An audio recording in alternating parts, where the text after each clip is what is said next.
I always believed my father's beach house was the one thing in my life that remained untouchable. My safety net after a messy divorce.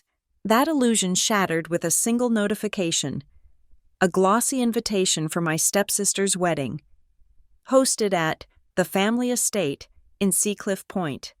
My stepfather, Dean, hadn't just volunteered the venue, he was already selling my future to pay for her one perfect day, banking on the fact that I would be too polite to scream.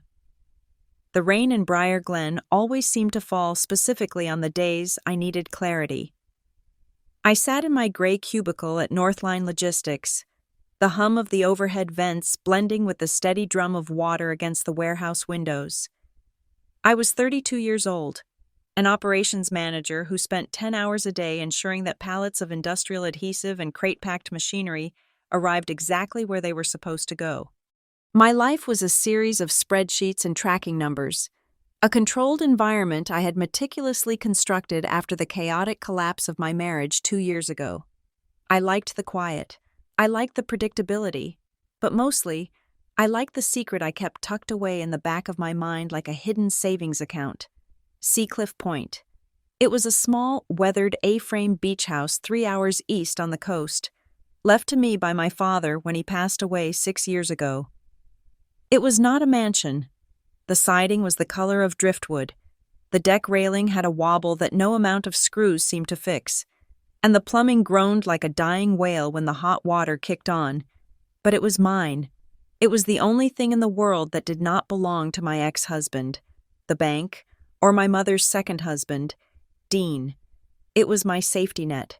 If everything at Northline fell apart, if the rent in Briar Glen climbed too high, I had the house, I had the ocean. I checked the time on my monitor. It was 4 p.m.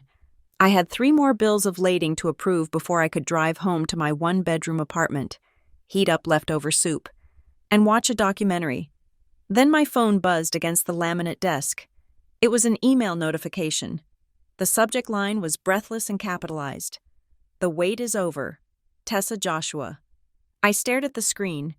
Tessa was my stepsister, 3 years younger, a woman who treated life like a catalog she could order from using someone else's credit card. We were not close. We were civil in the way people are when they share a holiday table and nothing else. I knew she was engaged to a man named Joshua who worked in hedge funds, but I had not heard a date. I opened the email. It was a digital explosion of cream and gold. A photo of Tessa and Joshua laughing on a dune filled the screen, overlaid with calligraphy that swirled so aggressively it was hard to read. "Request the honor of your presence. The wedding of Tessa Marie Boyd and Joshua Sterling. September 12th. Seacliff Point." My stomach gave a small, cold lurch. Seacliff Point was a tiny community. There were no hotels, only a few bed and breakfasts and private rentals. It was an odd choice for Tessa, whose tastes usually ran toward marble ballrooms in the city. I scrolled down to the details. Ceremony and reception to follow at the Russell Estate. The air left my lungs. There was no Russell Estate. There was only the Russell house, my father's house. I read the line again, blinking, hoping the font was playing tricks on my tired eyes. The Russell Estate. Below that, in a smaller, sterner block of text, was a note from the hosts. "Please note, this is an exclusive intimate gathering. Vendor load-in begins Thursday. No changes or substitutions to the guest list.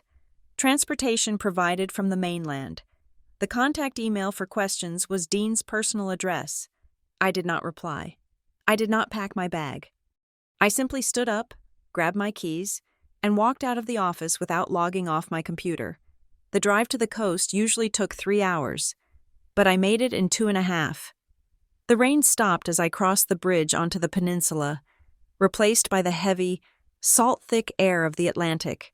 My hands were gripping the steering wheel so hard, my knuckles had turned the color of old bone. It had to be a mistake. Maybe Dean had meant to ask me. Maybe they wanted to use the backyard for the ceremony. I could understand that. I would have said yes, probably, if they had asked. But calling it the Russell Estate, implying ownership, I turned onto Sandpiper Lane.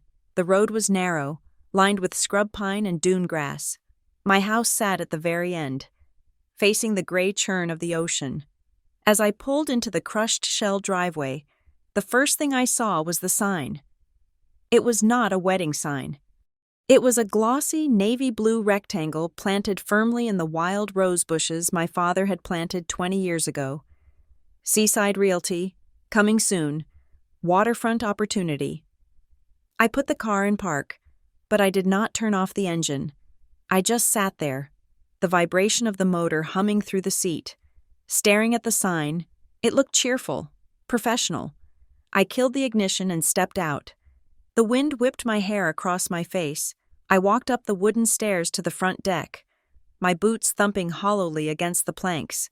There, hanging from the brass handle of the front door, was a heavy black box with a combination dial, a realtor's lockbox.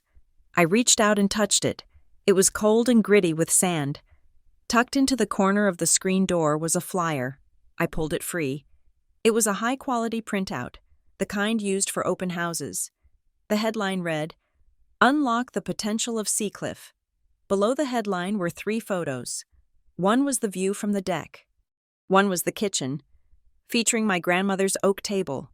One was my bedroom. My breath hitched. The photo showed my bed, made up with the quilt I had bought at a craft fair in Vermont.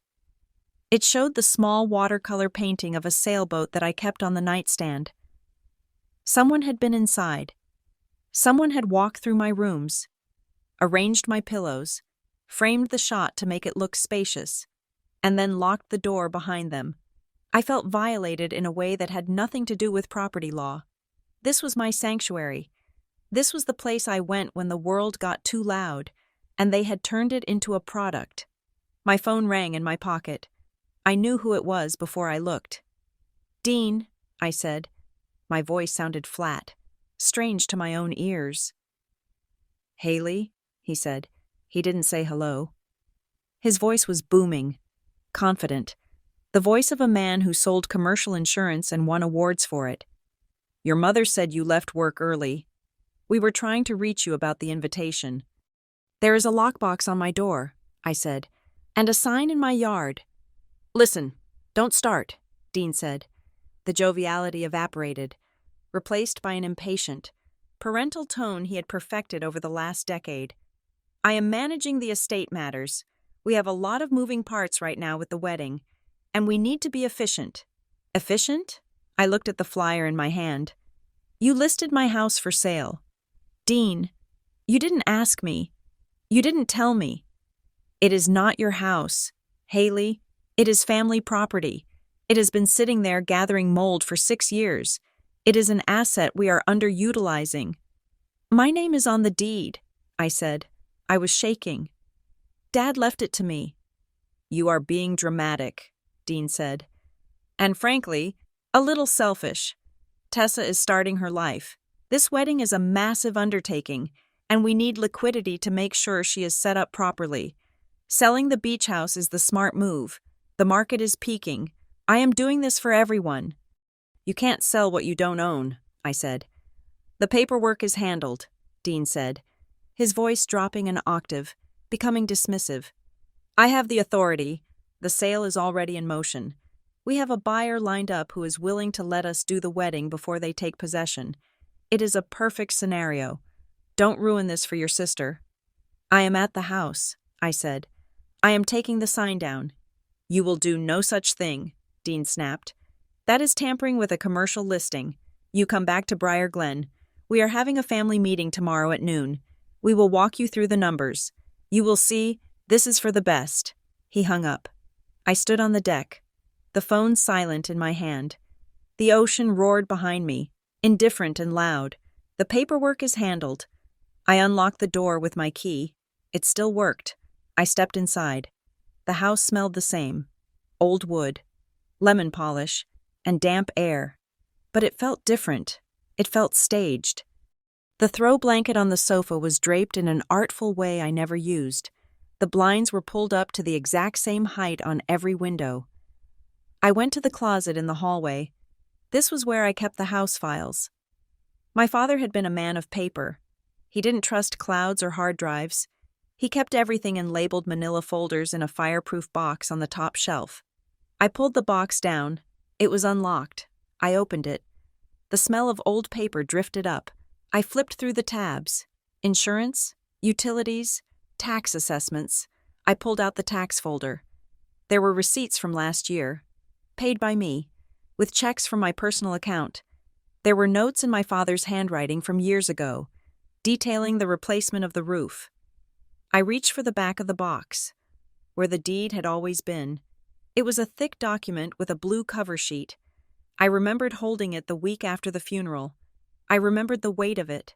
My hand touched empty cardboard. I froze. I rifled through the folders again. Plumbing, electrical, septic, no deed. In its place, at the very front of the box, was a new folder. It was bright yellow, stiff, and untouched. The label was printed from a computer, not handwritten. Estate, final. I opened it. It was empty except for a business card stapled to the inside flap. Dean R. Miller, Miller Associates. He had taken the deed. He had come into my house, into my closet, and removed the proof of my ownership. Replacing it with a folder that bore his name, it was a psychological trick. He was rewriting the history of the house, erasing my father and inserting himself. I slammed the box shut. I drove back to Briar Glen in the dark. I did not go to my apartment. I went straight to my mother's house. It was a sprawling colonial on the wealthy side of town, the house Dean had bought when they got married. The lights were on in the kitchen. I let myself in. My mother, Marilyn, was sitting at the island, staring at a salad she wasn't eating. She looked tired. Her blonde hair, usually perfectly coiffed, was pulled back in a loose clip. "Haley," she said, looking up. She didn't look surprised. She looked resigned. "Dean said you were upset. He is selling the beach house," I said, standing on the other side of the island. "He put a sign up. Mom, he took the deed." Marilyn sighed and picked up her wine glass. "I know. I told him you would be hurt." "Hurt?" I stared at her. "He is stealing from me." "Oh, Haley, stop," she said, waving a hand vaguely. "Stealing is a harsh word. Dean is under pressure. The market is shifting, and he has some investments that are tied up. And Tessa wanted this venue so badly. You know how she is. So I lose my house because Tessa wants a venue?" "It is not losing it," Marilyn said. "It is keeping it in the family funds. Dean said he would handle the proceeds. He will invest it for you. For all of us. I don't want him to invest it. It is my house." Marilyn looked away. "I don't want to get in the middle of this. Haley, Dean has been working so hard. He has already promised the vendors, the caterer, the tent rentals. They have all been paid deposits based on the sale closing. If we pull out now, we lose everything." "He promised vendors," I repeated. "So this isn't just an idea. He has already signed contracts. He is trying to take care of us," she said. But her voice wavered. She took a long sip of wine. "Just let him handle it, please, for the wedding." I looked at my mother. I saw the fear in her eyes. It wasn't fear of losing the house. It was fear of Dean's temper. Fear of the uncomfortable silence that happened when things didn't go his way. She had learned to shrink to fit the space he allowed her. "I am going home," I said. The next morning, I called in sick to Northline. I had never done that in 4 years. I dressed in a blazer and slacks, not because I had a meeting, but because I needed armor. I drove to the county records office in the center of town. The building was old brick, smelling of floor wax and dust. I took a number and waited on a hard wooden bench until a clerk with reading glasses on a chain called me up.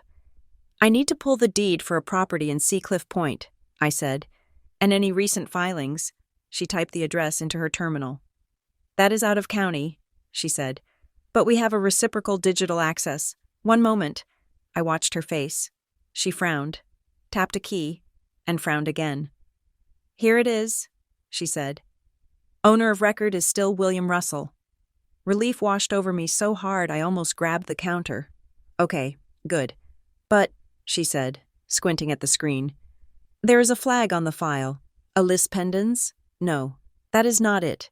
It is an authority filing, recorded 3 weeks ago. What does that mean?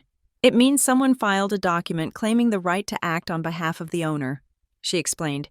Usually a power of attorney or an executor certificate. Let me print the summary. The printer whirred. She slid a warm piece of paper across the counter. I looked at it. Document type, affidavit of authority, filing party, Dean R. Miller, reference, the Russell Family Trust. My eyes scanned down. Grantor, Haley Russell, via consent.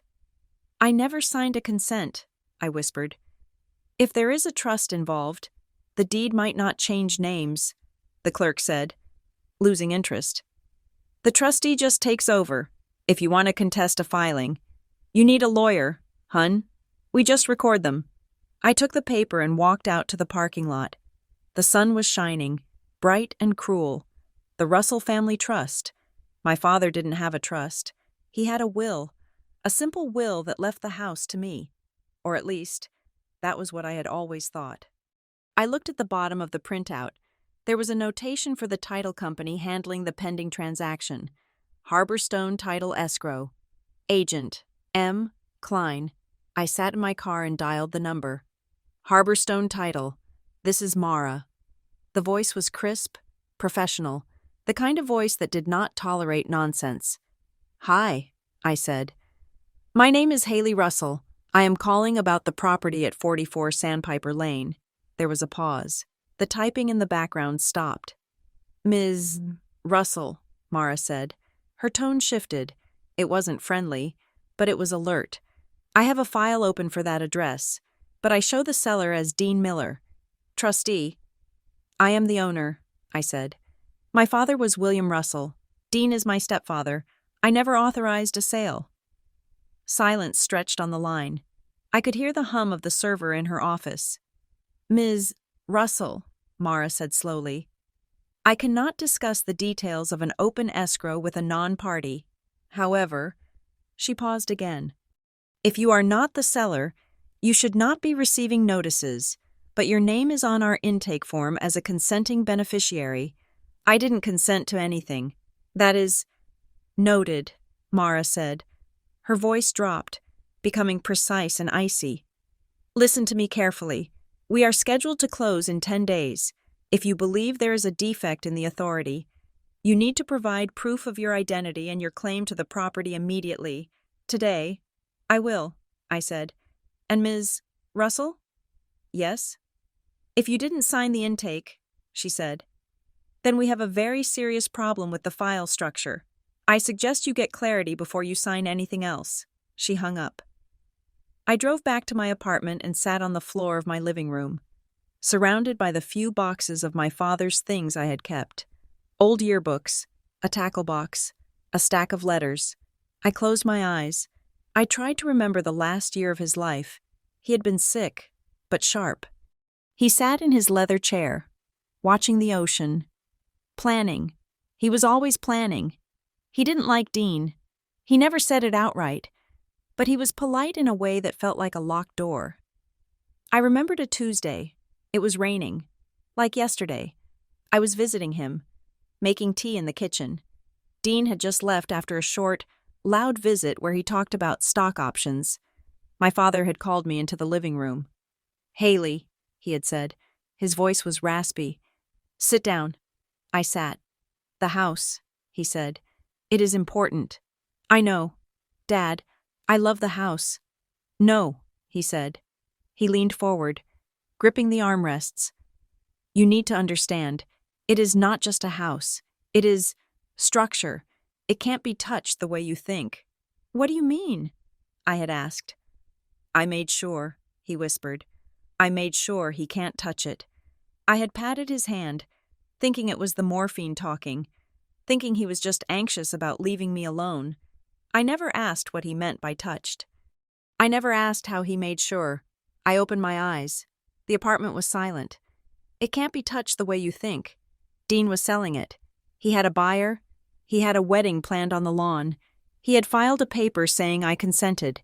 He was counting on me being Haley the peacemaker, Haley the good stepdaughter, Haley who worked in logistics and didn't make waves. He was counting on me being too embarrassed to ruin Tessa's wedding, too afraid of hurting my mother to fight back. I looked at the clock. It was 7 in the evening. The family meeting was at noon tomorrow. I stood up, I went to my desk, and opened a fresh notebook. I wrote the date at the top. Then I wrote, timeline of events. I wasn't going to the meeting to cry. I wasn't going to beg. I was going to find out exactly what Dean had done to my father's legacy. I picked up my pen. My hand was steady. I was done being the safety net. It was time to become the storm. The driveway of my mother's house in Briar Glen was crowded when I arrived at noon.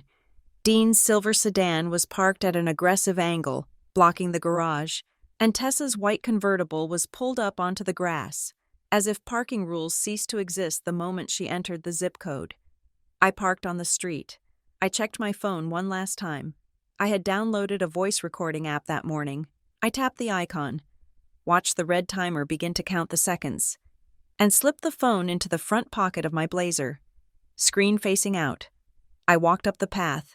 I did not knock. I used the key I had kept on my ring for 10 years.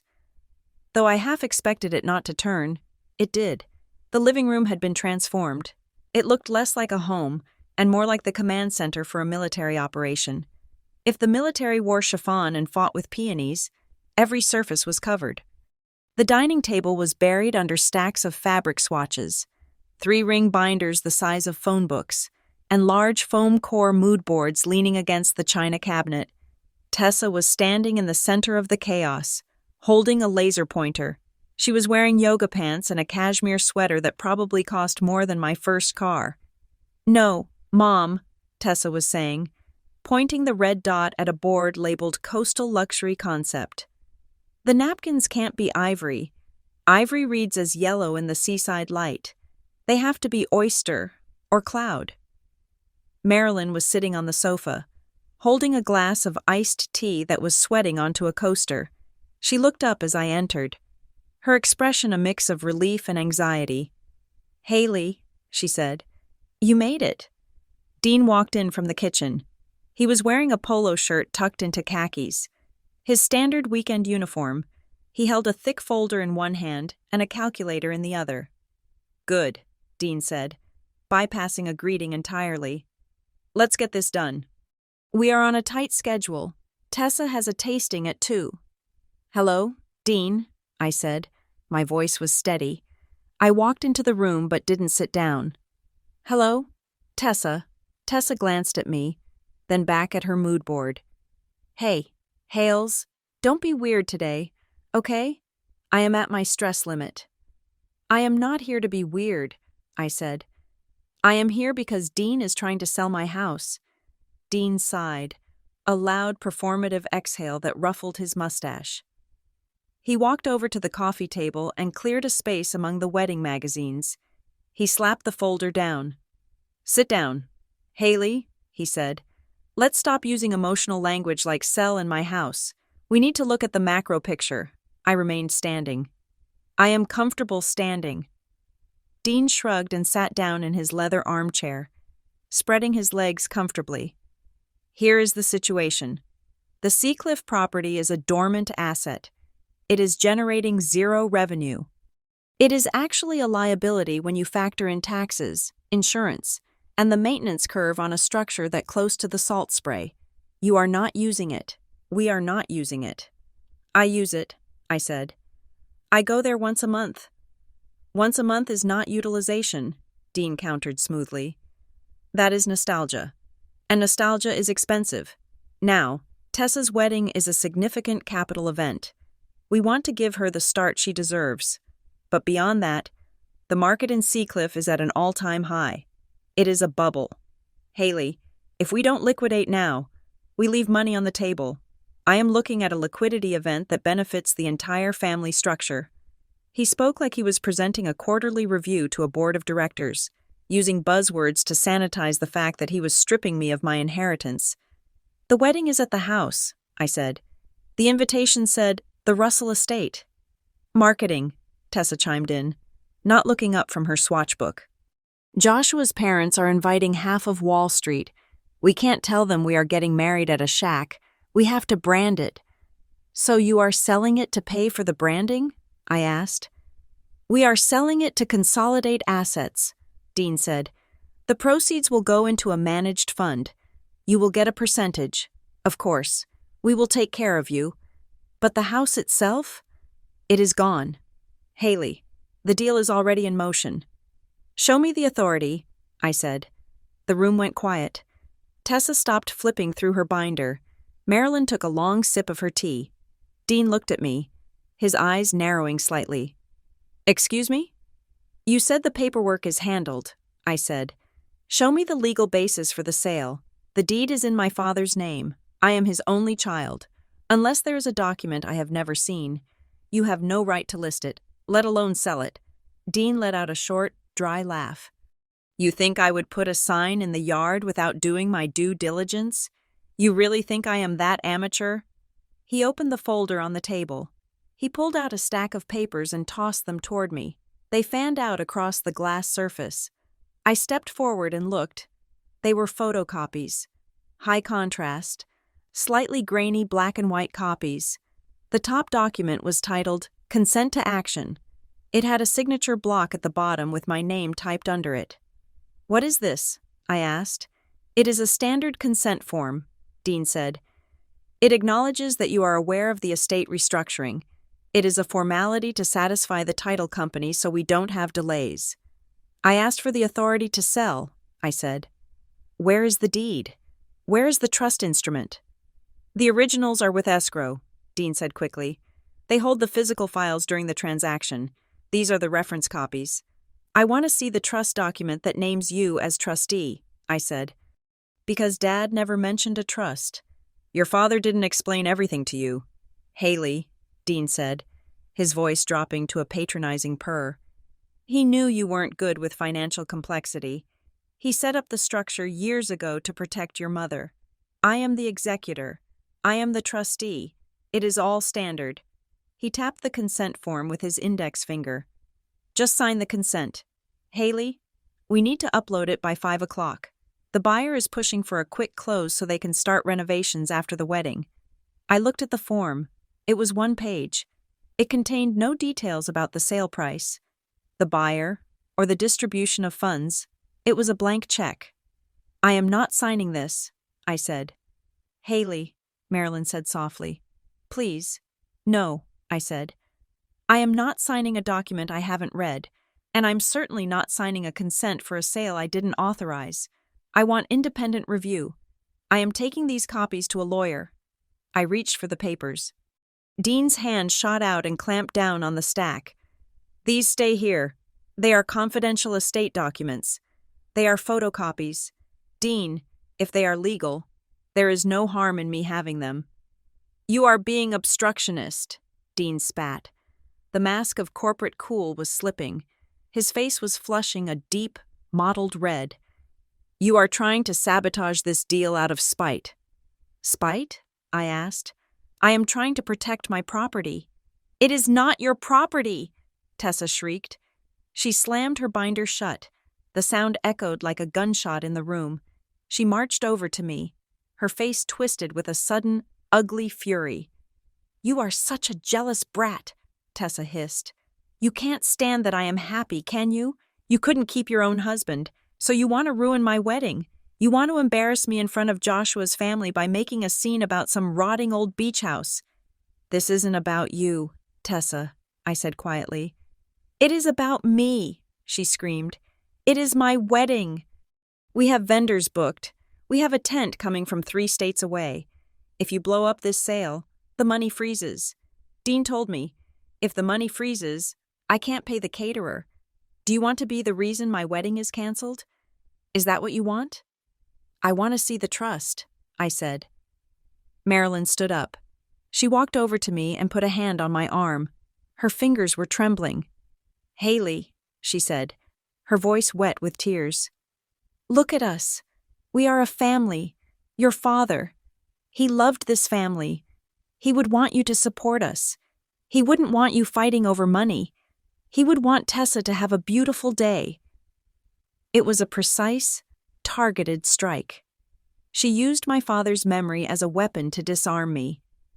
For a second, I felt the old reflex, the childhood training to be the quiet one, the one who fixed things, the one who absorbed the impact so the boat wouldn't rock. But then I thought of the lockbox. I thought of the strange folder in my closet. I thought of my father's voice saying, "It can't be touched." "Dad would never have sold that house," I said. "And he certainly wouldn't have sold it to pay for a party." I pulled my arm away from my mother. "I am leaving," I said. "I am not signing." "The buyer already wired the earnest money," Dean shouted as I turned toward the door. "You hear me? The cash is in the escrow account. You can't stop a train that is already moving. Haley, you are just going to get run over." I stopped with my hand on the doorknob. "Earnest money wired," I repeated. "So there is a contract." "Of course there is a contract," Dean yelled. "Good to know," I said. I walked out. I got into my car. My hands were shaking so hard, I had to sit there for a full minute before I could put the key in the ignition. I pulled the phone out of my pocket. I stopped the recording. Recording saved. 12:42 p.m. I didn't go back to work. I drove straight to a strip mall on the edge of town, to a small office with a frosted glass door that read, "Ward Kavanaugh, Legal Services." I had found Elena Ward online the night before. She had 5-star reviews and a bio that said she specialized in contested probate. I didn't have an appointment, but the receptionist took one look at my face and buzzed me back. Elena Ward was a woman in her 50s with sharp gray eyes and a desk that was messy in an organized way, stacks of files, but all perfectly aligned. "Sit down," she said. "You look like you just ran a marathon in heels." "I feel like I did," I said. I told her everything. I told her about the wedding invitation, the lockbox, the missing deed, the confrontation with Dean, and the photocopies I wasn't allowed to keep. Elena listened without interrupting. She took notes on a yellow legal pad, her pen scratching rhythmically. When I finished, she capped her pen and leaned back. "Okay," Elena said. "Let's strip away the family drama and look at the mechanics. You are dealing with a question of authority." "Dean says he is the trustee," I said. "If the property was put into a trust," Elena explained, "then the deed itself doesn't matter as much as the trust instrument. A trust is like a private company. The trustee is the CEO. The CEO decides when to sell assets. The beneficiaries, that is you, are like shareholders. You get the profit. But you don't necessarily get a vote on the business decisions." My heart sank. "So he can sell it?" "Only if he is actually the trustee," Elena said, raising a finger. "And only if the trust grants him that power. And most importantly, only if the trust actually exists and the property was properly funded into it. He wouldn't show me the documents." "That is a red flag," Elena said. "A beneficiary is legally entitled to a copy of the trust terms. If he is hiding it, he is either incompetent or he is lying. And if he signs a deed as a trustee when he isn't one, that is fraud. That is a cloud on the title. It exposes him and the buyer to civil liability." He said the buyer already wired earnest money. Elena's eyes narrowed. "Then they are deep in the process. Escrow is open. That gives us a pressure point. What do I do?" "We need facts," Elena said. "We need to find out what public footprint this trust has. Trusts are private, but they leave tracks, and we need to put the title company on notice. If they close this sale and you really are the owner, their insurance policy takes a massive hit. They are your best friend right now, even if they don't know it yet." She stood up. "Go to the county records again. Look for anything tied to Russell. Look for the trust name. Once we have a document reference, we can draft a cease and desist letter that has teeth." I left her office feeling lighter. The fog of emotional manipulation was lifting, replaced by the stark geometry of the law. I went back to the records office. This time, I didn't ask the clerk to look up the property address. I asked for the grantor index.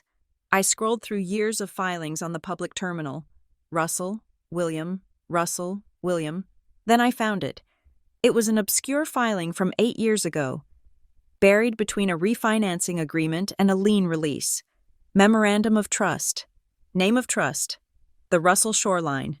Trust: grantor, William Russell. Trustee: redacted/reference to Schedule A. It was a summary document, not the full trust, but it proved the entity existed. I clicked on the details. The scan was blurry, but I could make out the notary stamp and the date, and there, in the description field, was a scanned snippet of the text. For the sole benefit of Haley Russell. Pursuant to distribution terms. My name? I printed the page. The paper was warm in my hands. I sat in my car in the parking lot and called Harborstone Title Escrow again. Mara Klein, please, I said. This is Mara. It is Haley Russell again, I said. I have a document. Mara sighed. Ms. Russell, as I told you, I have a memorandum of trust recorded in Seacliff Point County. Book 402, page 88, I said, reading from the sheet. It lists the Russell Shoreline Trust. It lists me as the beneficiary. Does that match the trust certification you have in your file? There was a long silence. I heard the click of a mouse. Book 402? Mara asked. Her voice was different, sharp, alert. Yes, and the date is August 12th, 8 years ago. Hold on, Mara said. I waited. The seconds stretched out. Ms. Russell? Mara came back on the line. Please email me a scan of that document immediately. Does it match? I asked. I cannot discuss the file, Mara said, but she wasn't dismissing me anymore. She was coaching me. However, I will say that certain documents in our current file are inconsistent with the public record you just cited. We need to reconcile that discrepancy before we can proceed. Thank you, Mara, I said. I hung up. Inconsistent. That was title agent speak for someone is lying. I drove home. I felt a strange vibration in my chest, a mix of fear and adrenaline. I was poking the bear. 2 hours later, my doorbell rang. I looked through the peephole.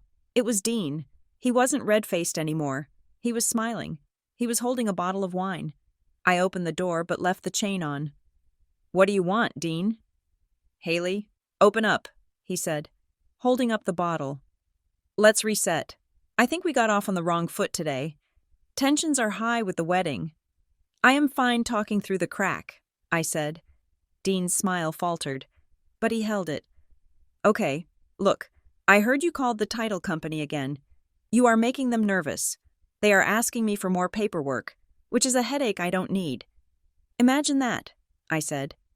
So here's the proposal, Dean said. He set the wine on the doormat.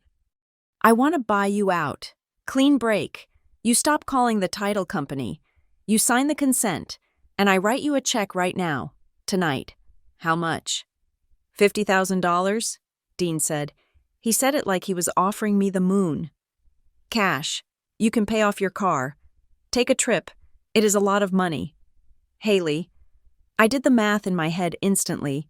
The beach house was on the water, even in a slump. The land alone was worth $500,000. In the current bubble, it was probably worth $800,000. He was offering me 6% of the value. The house is worth almost $1 million. Dean, I said. Not in its current condition, Dean said quickly. It needs work. The roof, the pilings.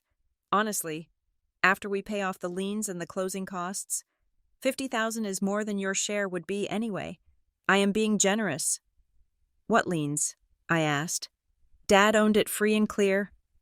Dean's eyes flickered. He looked away. Down the hallway of my apartment building.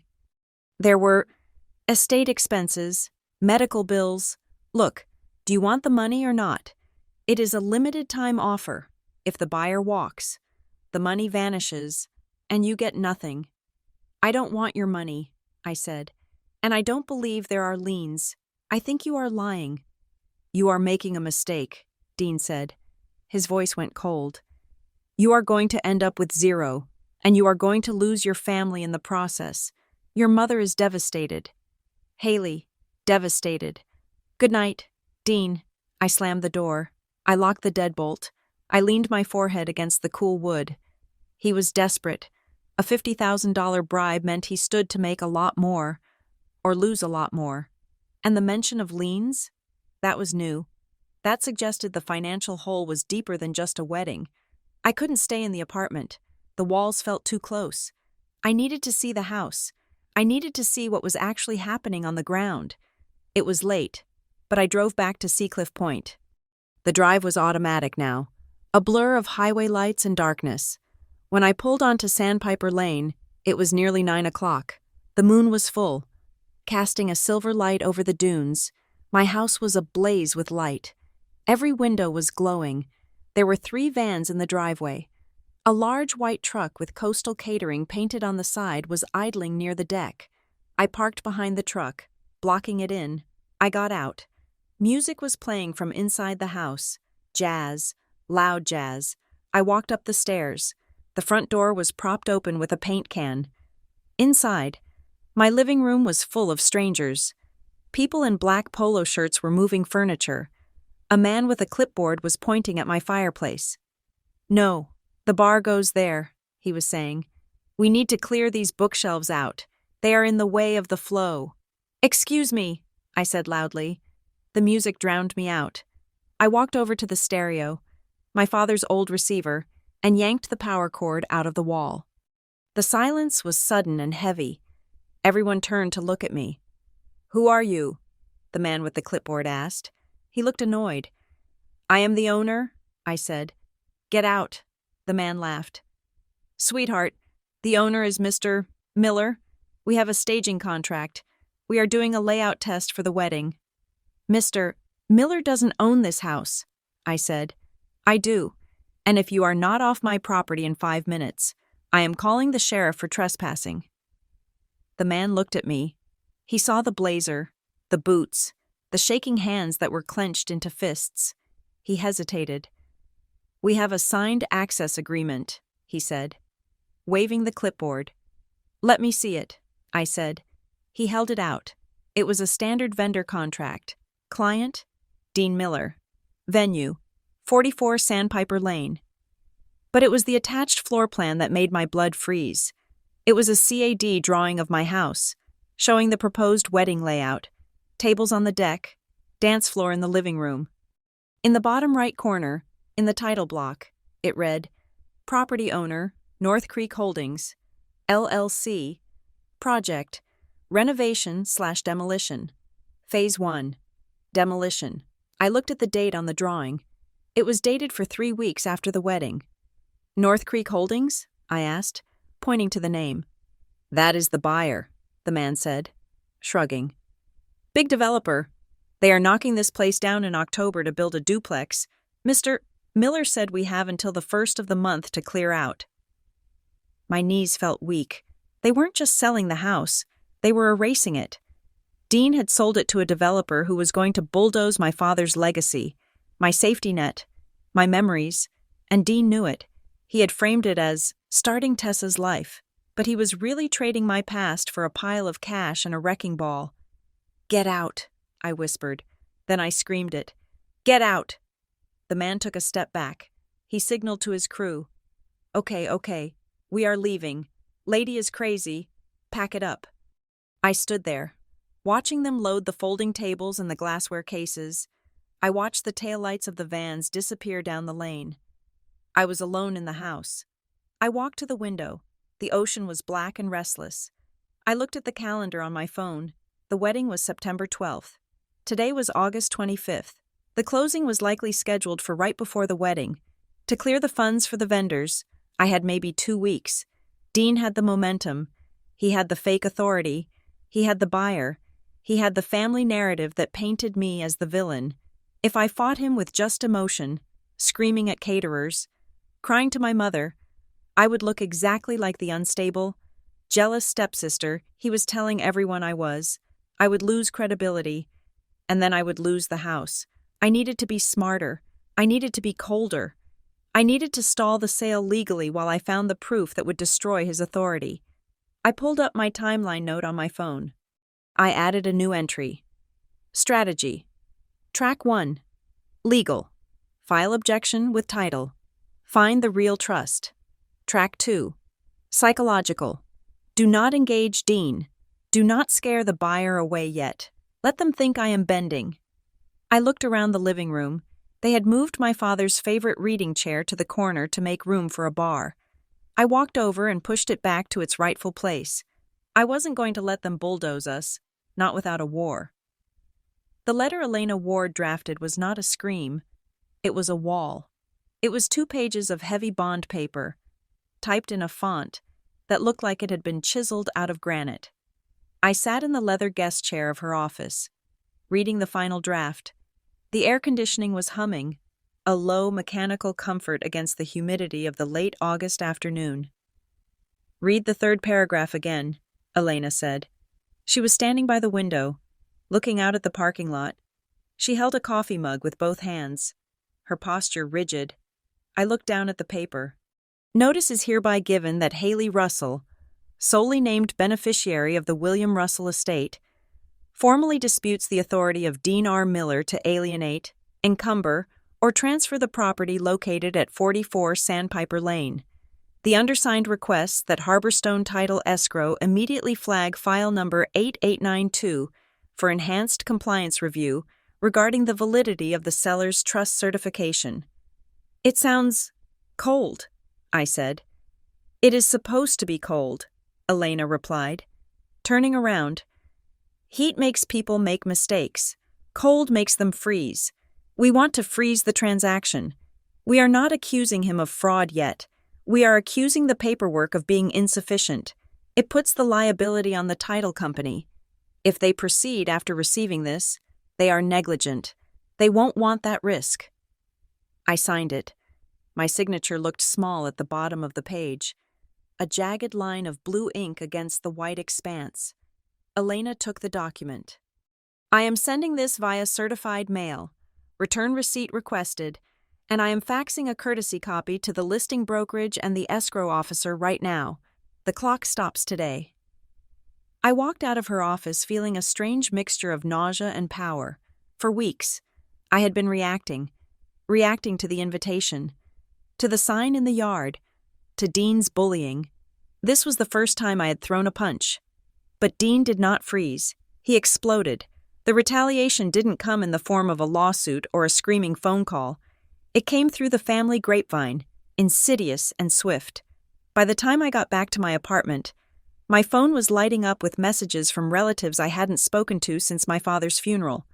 My Aunt Linda, my mother's sister who lived in Ohio, sent a text that was a masterpiece of passive aggression. "Honey, your mom told us you are having a hard time right now. Just remember that grief can make us do irrational things. Don't push your family away. We are praying for your healing." I stared at the screen. Healing. That was the code word Dean had chosen. He wasn't telling people I was fighting for my property. He was telling them I was mentally unwell.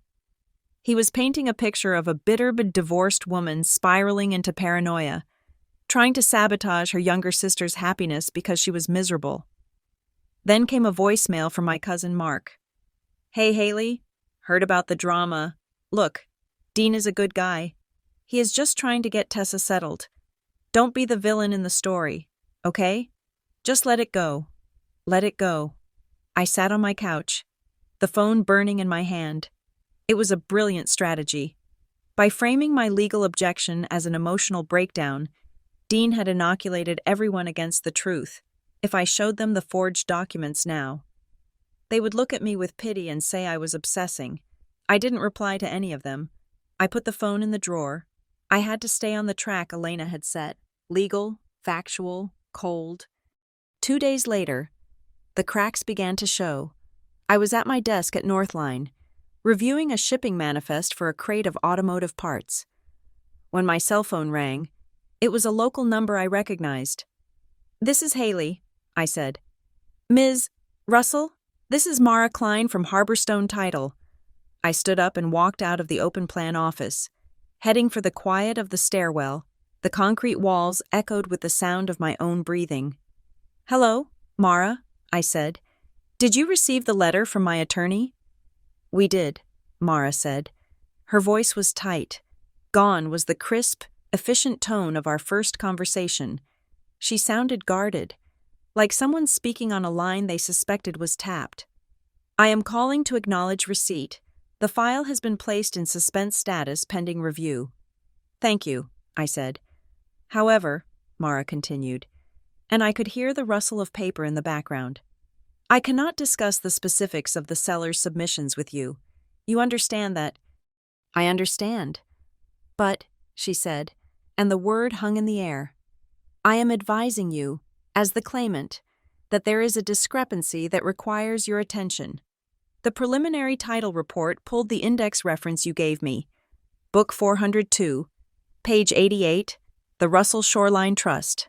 Yes? The seller packet we received contains a trust certification, Mara said slowly, choosing her words with agonizing precision. The certification provided by Mr. Miller cites the same trust name. However, the date of the trust execution listed on his certification does not match the date on the county index, and the powers granted to the trustee in his version are significantly broader than what is typical for that era of estate planning. My heart hammered against my ribs. He changed the date? To make himself the trustee? I cannot speculate on why the dates do not match, Mara said. I can only tell you that the document in my hand is not the same as the document in the public record. We have requested the original trust instrument from Mr. Miller to clarify. He has not provided it yet. She paused. Ms. Russell, she said, her voice dropping to a near whisper. The closing is scheduled for September 10th. That is 4 days from now. If Mr. Miller produces a document that satisfies our legal department, or if he brings an affidavit of correction, the suspense might be lifted. We are neutral parties. We facilitate the contract. So he could still sell it? If he clears the condition. Yes. My advice to you is not legal advice. It is practical. If you dispute the identity of the seller, you should be present at the closing table. Do not rely on letters. I will be there, I said. Good, Mara said. And Ms. Russell? Bring your identification. She hung up.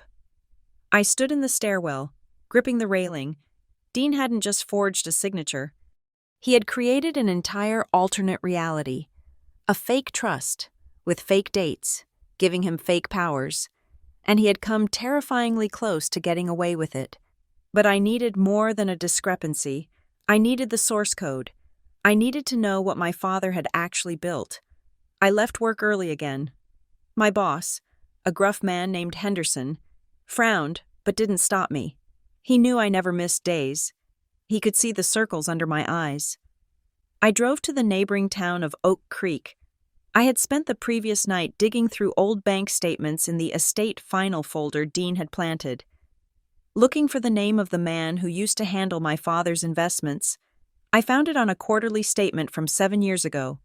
Pell Associates, Gordon Pell, CFP. Gordon Pell had retired 3 years ago. The firm had been bought out by a national chain, but in a small town, people didn't disappear. I found his home address in the white pages, a small bungalow on the edge of a golf course. I didn't call first. I drove there. It was 5 in the afternoon. A man was sitting on the front porch, reading a paperback novel. He had white hair and the kind of deep tan that comes from spending every day on a boat or a fairway. I walked up the driveway. Mr. Pell? He looked up over his reading glasses. Yes? My name is Haley Russell, William Russell's daughter. His face changed instantly. The wariness vanished, replaced by a warm, sad recognition. He closed his book and stood up. Haley, he said. My God, you look just like him around the eyes. I haven't seen you since the funeral. I am sorry to just show up, I said, but I need to ask you about my father, about the beach house. He sighed and gestured to the wicker chair next to him. Sit down. I had a feeling this day might come. I sat. Dean is trying to sell it. He says he is the trustee. Gordon Pell let out a short, sharp grunt. Dean Miller. I never liked that man. Your father didn't either. You know. He tolerated him for your mother's sake.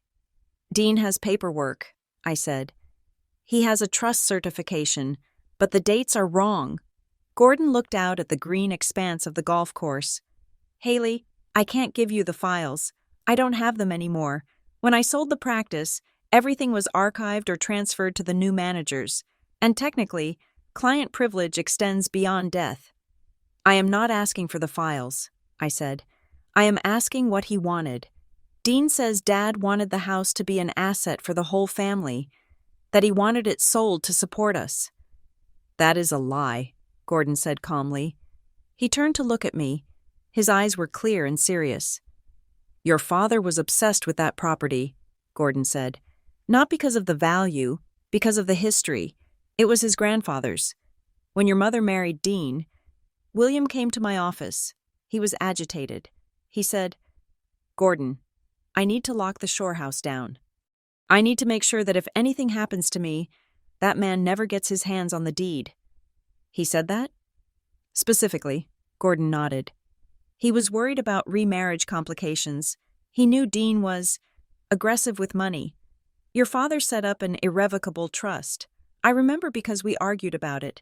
I told him it was inflexible. He said, I want it inflexible. I want it to be a fortress for Haley.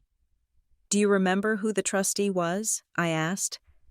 It wasn't Dean, Gordon said. William would never have appointed him.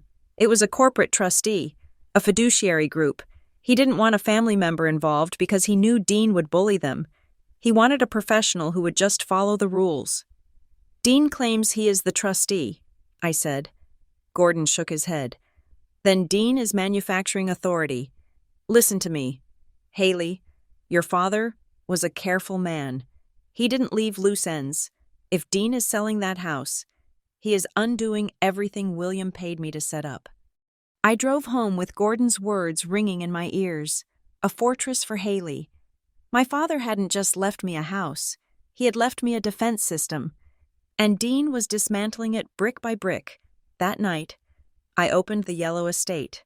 Final folder again. I cleared off my dining table and laid every document out under the bright overhead light. I was done looking for what was there. I started looking for what was wrong. I picked up the consent to action Dean had tried to make me sign and compared it to the other documents in the folder, the ones that supposedly proved Dean's authority. There was a copy of a grant deed transferring the house from my father to Dean Miller, trustee. It was dated 6 months before my father died. I looked closely at the staple holes in the top left corner. The cover page had 2 sets of holes, one vertical, one diagonal. The second page had only 1 set. The third page, the signature page, had 3 sets.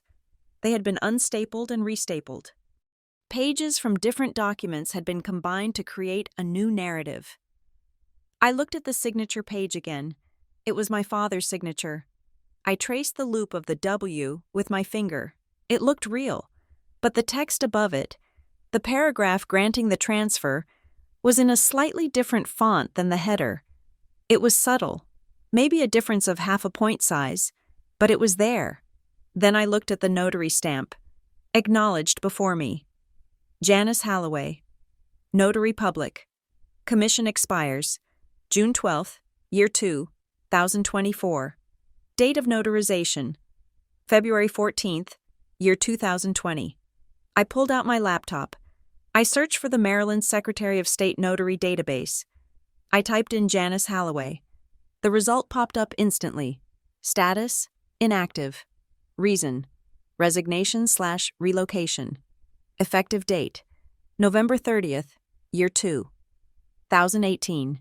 My stomach dropped so hard I felt dizzy. Janice Halloway had resigned her commission and moved out of state 2 years before she supposedly notarized this deed. The stamp was a fake.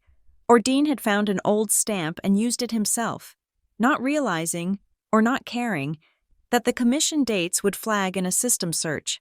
This wasn't just creative estate management. This was felony forgery. I sat back, staring at the screen. The fear was gone. It was replaced by a cold, sharp anger that felt like a weapon. Dean wasn't just a greedy stepfather.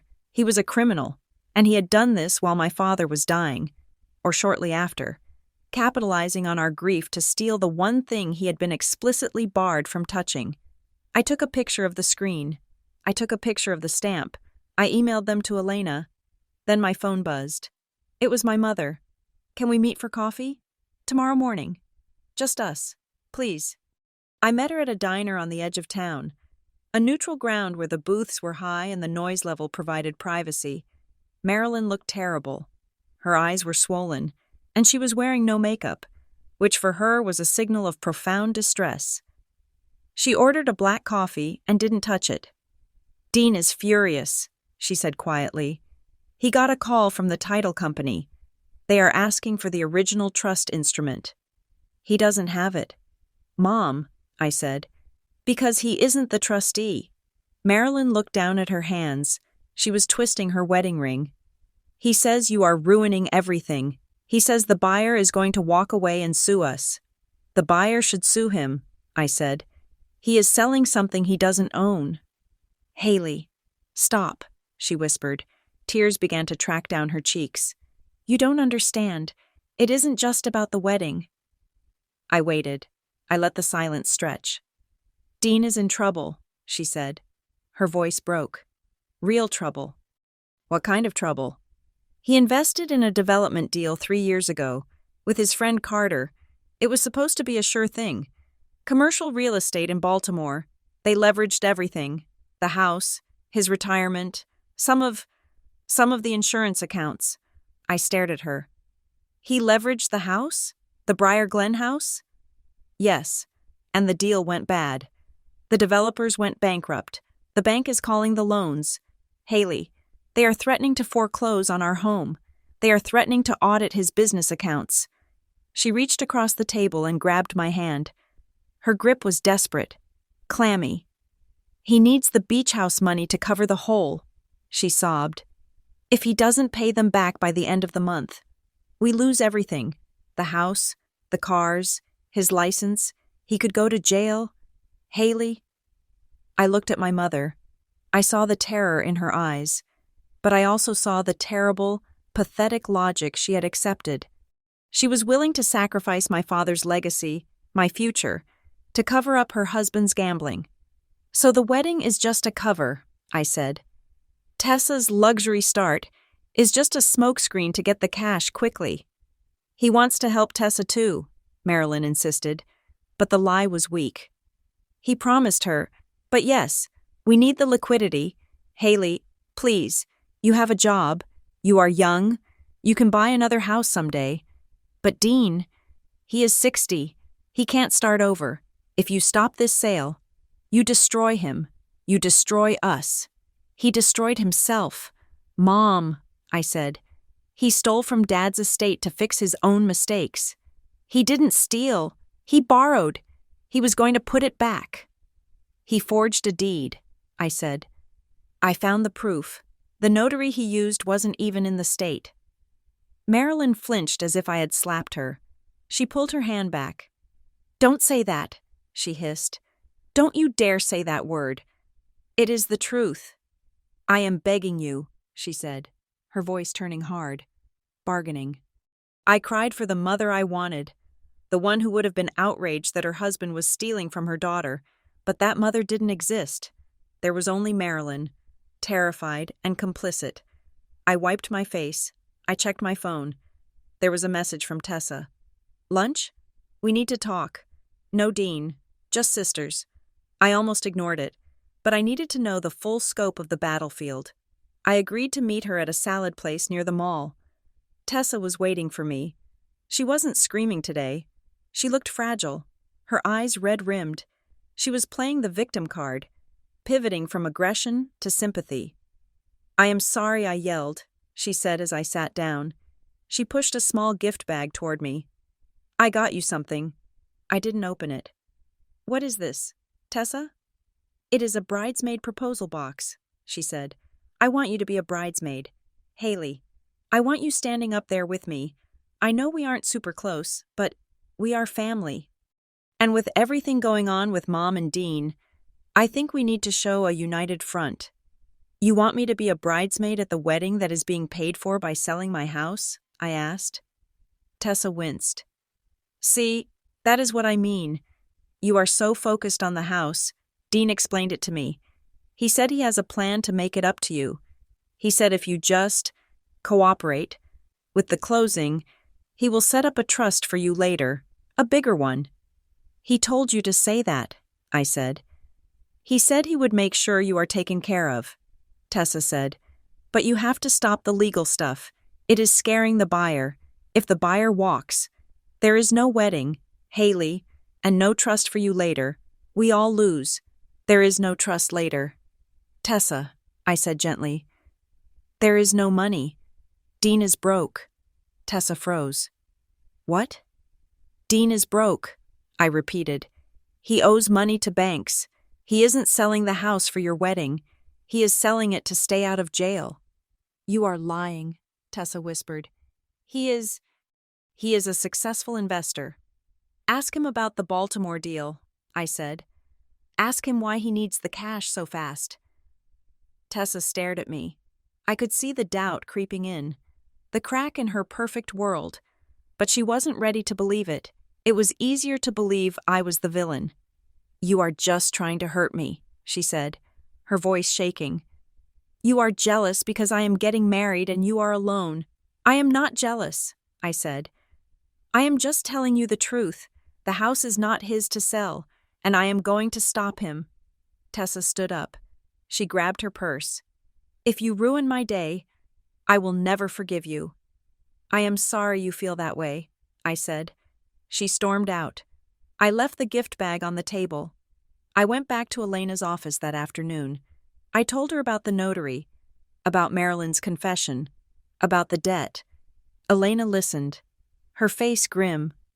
The debt explains the desperation, she said. He is cornered. That makes him dangerous. He is going to try to force this closing through by sheer force of will. She pulled a file from her desk. I have prepared an affidavit for you to sign, she said. It details the forgery suspicion and the notary mismatch. We are going to bring this to the closing. We aren't just going to object. We are going to blow the transaction out of the water. Will the buyer sue? I asked. Probably, Elena said. But not you. They will sue the fraudulent seller. That is Dean. She looked at me. You need to be ready.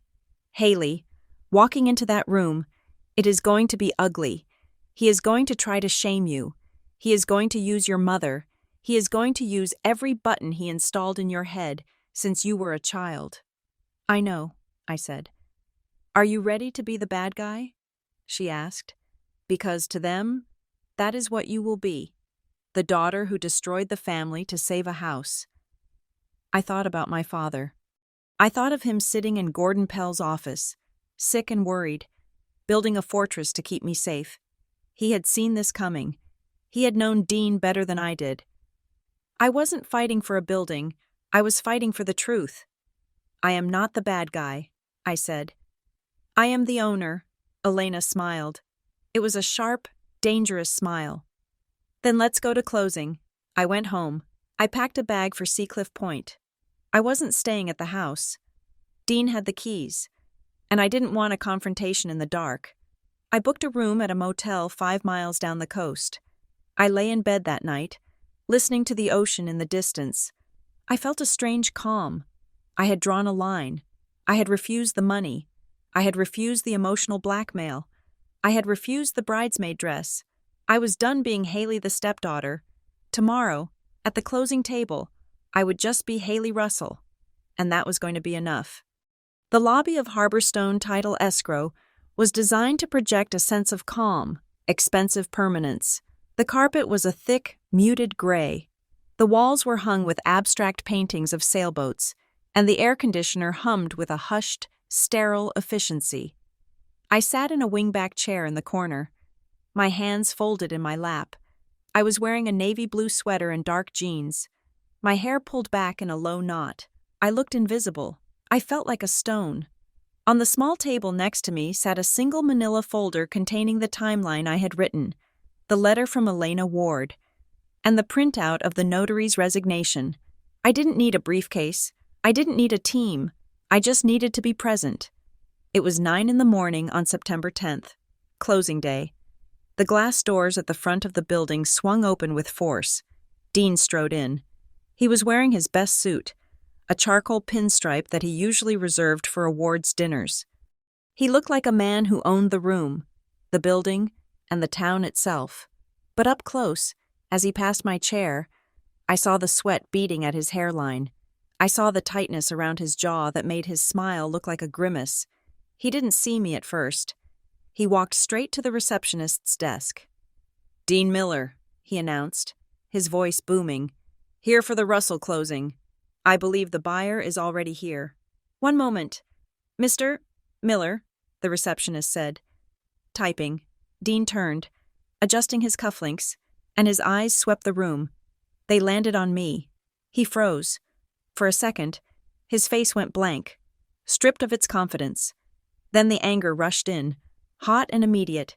He walked over to me, invading my personal space, towering over the chair.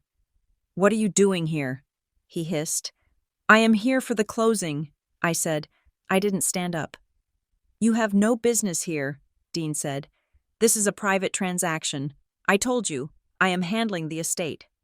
If you are here to cause a scene, I will have security escort you out." "I am not here to cause a scene, Dean," I said calmly. "I am here to ensure the title is clear." The door to the inner offices opened. Mara Klein stepped out. She looked tired. Her blouse was crisp, but there were lines around her mouth that hadn't been there a week ago. "Mrs. Miller," she said. She nodded to him, then looked at me. "Mrs. Russell, please, come back." Dean bristled. "Why is she invited back? She is not a signatory." "Mrs. Russell has filed a formal objection to the authority of the seller," Mara said. Her voice was flat, professional. "Under our compliance protocols, when a beneficiary disputes a trustee's standing, all parties must be present to clear the exception. If you want to close today, she comes in." Dean glared at her, then at me. He let out a short, sharp breath through his nose. "Fine, let's get this over with. The buyer is waiting." We walked down a long hallway to the main conference room. It was a large space dominated by a mahogany table. Sitting on one side was a man in a gray suit, typing on a laptop. He didn't look up when we entered. This was the buyer's representative. He looked like every corporate attorney I had ever seen. Bored, expensive, and impatient.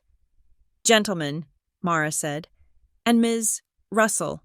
The man stopped typing and looked up. He had cold, pale eyes. "We are 20 minutes behind schedule," he said. "My client wants the wire confirmation by noon.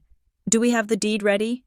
Dean pulled out a chair and sat down, radiating aggressive energy. "We are ready. I have the signed grant deed right here.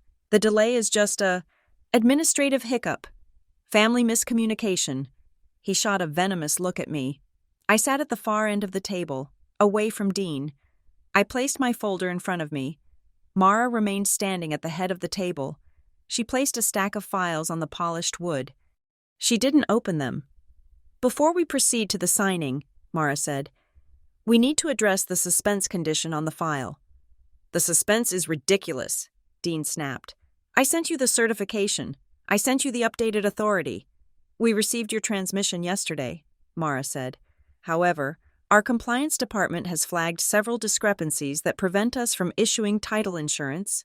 Without title insurance, the lender will not fund, and the buyer cannot take title." The buyer's rep frowned. "What kind of discrepancies?" "We were told this was a clean probate sale." "It is not a probate sale," Mara corrected. "It is a trust sale, and the issue is the identity of the trustee." Dean slammed his hand on the table. It wasn't a hard slam, but it was enough to make the water pitcher rattle. "I am the trustee.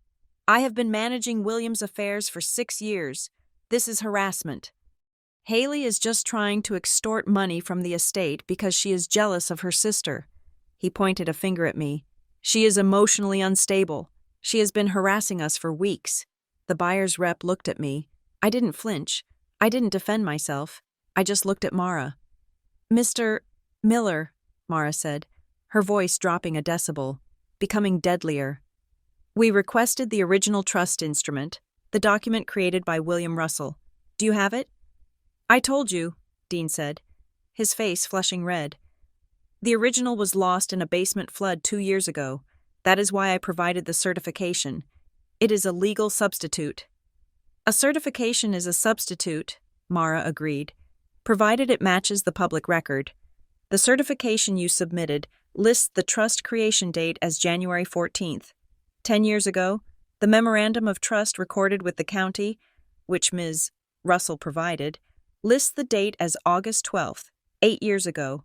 It was an amendment, Dean shouted. We amended it. That is why the dates are different.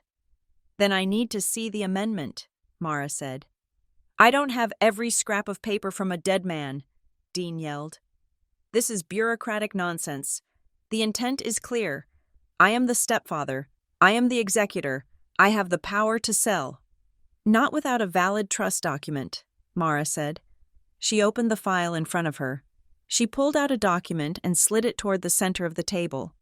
Furthermore, she said, we have a concern regarding the consent to sale form submitted last week. I looked at the paper. It was the same form Dean had tried to bully me into signing at his house, the one I had refused. But now, at the bottom, there was a signature. It was a scrawl of blue ink. Haley Russell. I stared at it. The room seemed to tilt slightly. It was a good forgery. It had the loop on the Y that I used. But the slant was wrong. It leaned too far to the right. The way Dean wrote, Mr. Miller submitted this consent, Mara said. Stating that the beneficiary agrees to the sale, Dean crossed his arms. She signed it. She came over last Tuesday. She cried. She apologized. And she signed it. Now she is changing her mind because she wants more money. The buyer's rep looked at me again. Did you sign this? I looked up. My heart was pounding, but my voice was ice. No, I said. Dean laughed. A harsh, barking sound. Oh, please. You are a liar. You signed it right at the kitchen island. I did not sign it, I said. I have never signed a consent form for this sale. That is not my signature. She is lying, Dean shouted. He stood up, leaning over the table. She is trying to sabotage the deal. She is trying to ruin her sister's wedding. Look at her. She is trembling. She is off her meds. I am not on medication. Dean, I said. Mr. Miller, sit down, Mara commanded. Dean didn't sit. He turned to the buyer's rep. Listen, we can close this. I will indemnify you. I will sign a hold harmless agreement. Just wire the funds. Don't let this hysterical girl stop a $1 million transaction. The buyer's rep closed his laptop. The snap of the lid was loud in the room. Mr. Miller, the rep said. My client is North Creek Holdings. We develop commercial properties.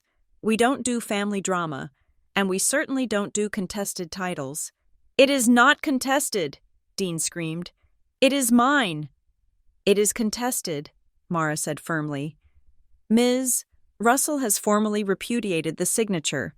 We have a discrepancy in the trust dates, and... She paused, looking down at the papers Dean had brought in that morning.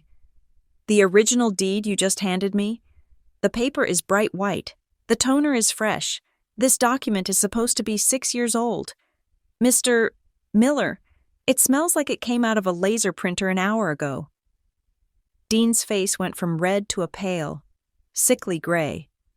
It was in a protective sleeve. It was preserved. The font is Calibri, Mara said. That version of the font wasn't standard on legal docs 6 years ago. The metadata on the footer doesn't match the recording stamps. She closed the folder. I am suspending this file, Mara announced. Harborstone title will not proceed. We are flagging this property. No funds will be accepted. No deed will be recorded. You can't do that, Dean roared. I have vendors to pay. I have a wedding in 2 days. You should have thought of that before you submitted questionable documents, Mara said. She looked at the buyer's rep. I apologize for the waste of your time. The rep stood up. He picked up his briefcase. He looked at Dean with pure disgust. My attorney will be in touch regarding the breach of contract, the rep said, and we will be seeking damages for the delay. Don't call me.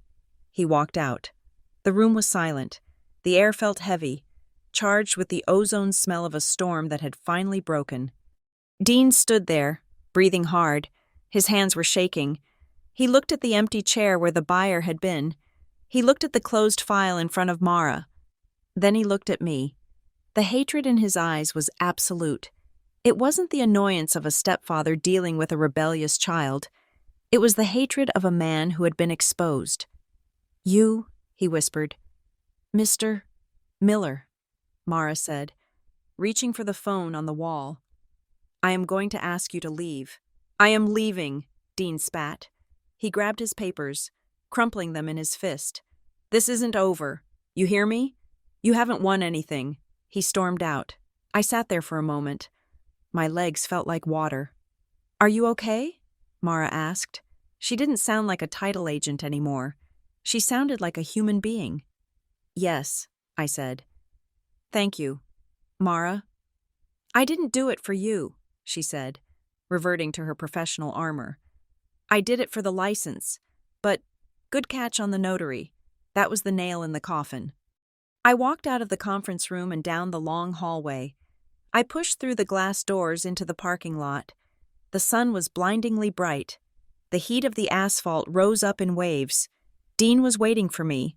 He was standing by my car, his hand resting on the hood as if he claimed that too. "You happy?" he asked. His voice was low, trembling with rage. "You happy now? You just cost this family $1 million. You just bankrupted your mother." "I saved my house," I said. I stopped 10 feet away from him. I held my keys like a weapon. "It is just a house," Dean shouted. "It is wood and glass. You care more about that rotting pile of lumber than you do about Tessa? You ruined her wedding. Haley, you destroyed it. How are you going to sleep tonight knowing you broke her heart?"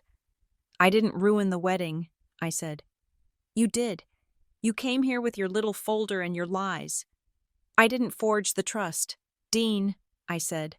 My voice was loud, cutting through the humid air. "You did." Dean flinched. "You ruined it when you forged your way into my father's trust." I said. "You ruined it when you faked my signature. You ruined it when you stole the deed from my closet. Don't you dare put this on me. You did this. You did all of it because you are broke." Dean's face contorted. He took a step toward me, his fist clenched. "You shut your mouth. You don't know anything about my business." "I know about the Baltimore deal," I said. "I know about the loans." He stopped. The color drained from his face completely. "Haley?" The voice came from behind Dean. We both turned. Marilyn was standing near the entrance of the building. She was wearing a floral dress, ready for a celebratory lunch that would never happen. She looked confused, scared. She had arrived just in time to hear me scream "forged." She had arrived just in time to see Dean advancing on me with a raised fist.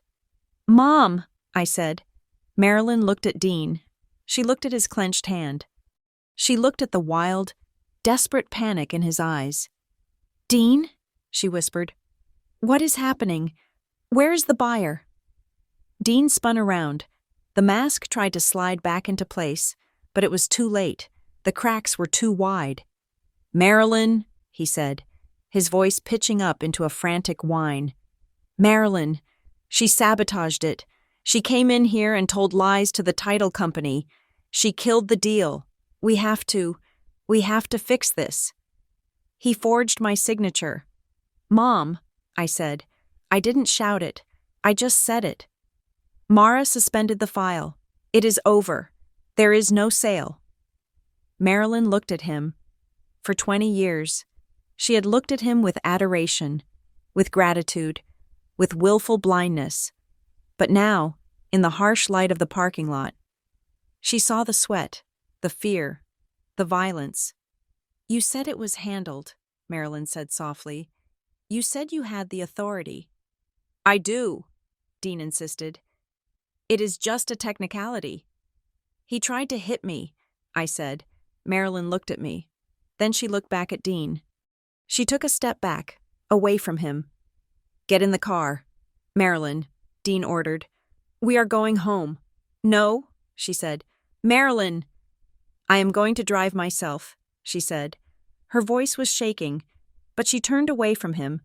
She walked toward her own car, her heels clicking unevenly on the pavement. Dean stood there, alone between us. He looked at me one last time. You will regret this, he said. You have no idea what you just started. I finished it, I said. He got into his car and peeled out of the lot. Tires screeching, I drove back to my motel. I didn't feel triumphant. I felt exhausted. I felt hollowed out. I sat on the edge of the cheap mattress and stared at the wall. My phone buzzed. It was a text from Tessa. Vendors are calling me. They say the checks bounced. What did you do? I didn't reply. I ordered a pizza and ate 2 slices. I watched the local news, waiting for the feeling of safety to return. It didn't.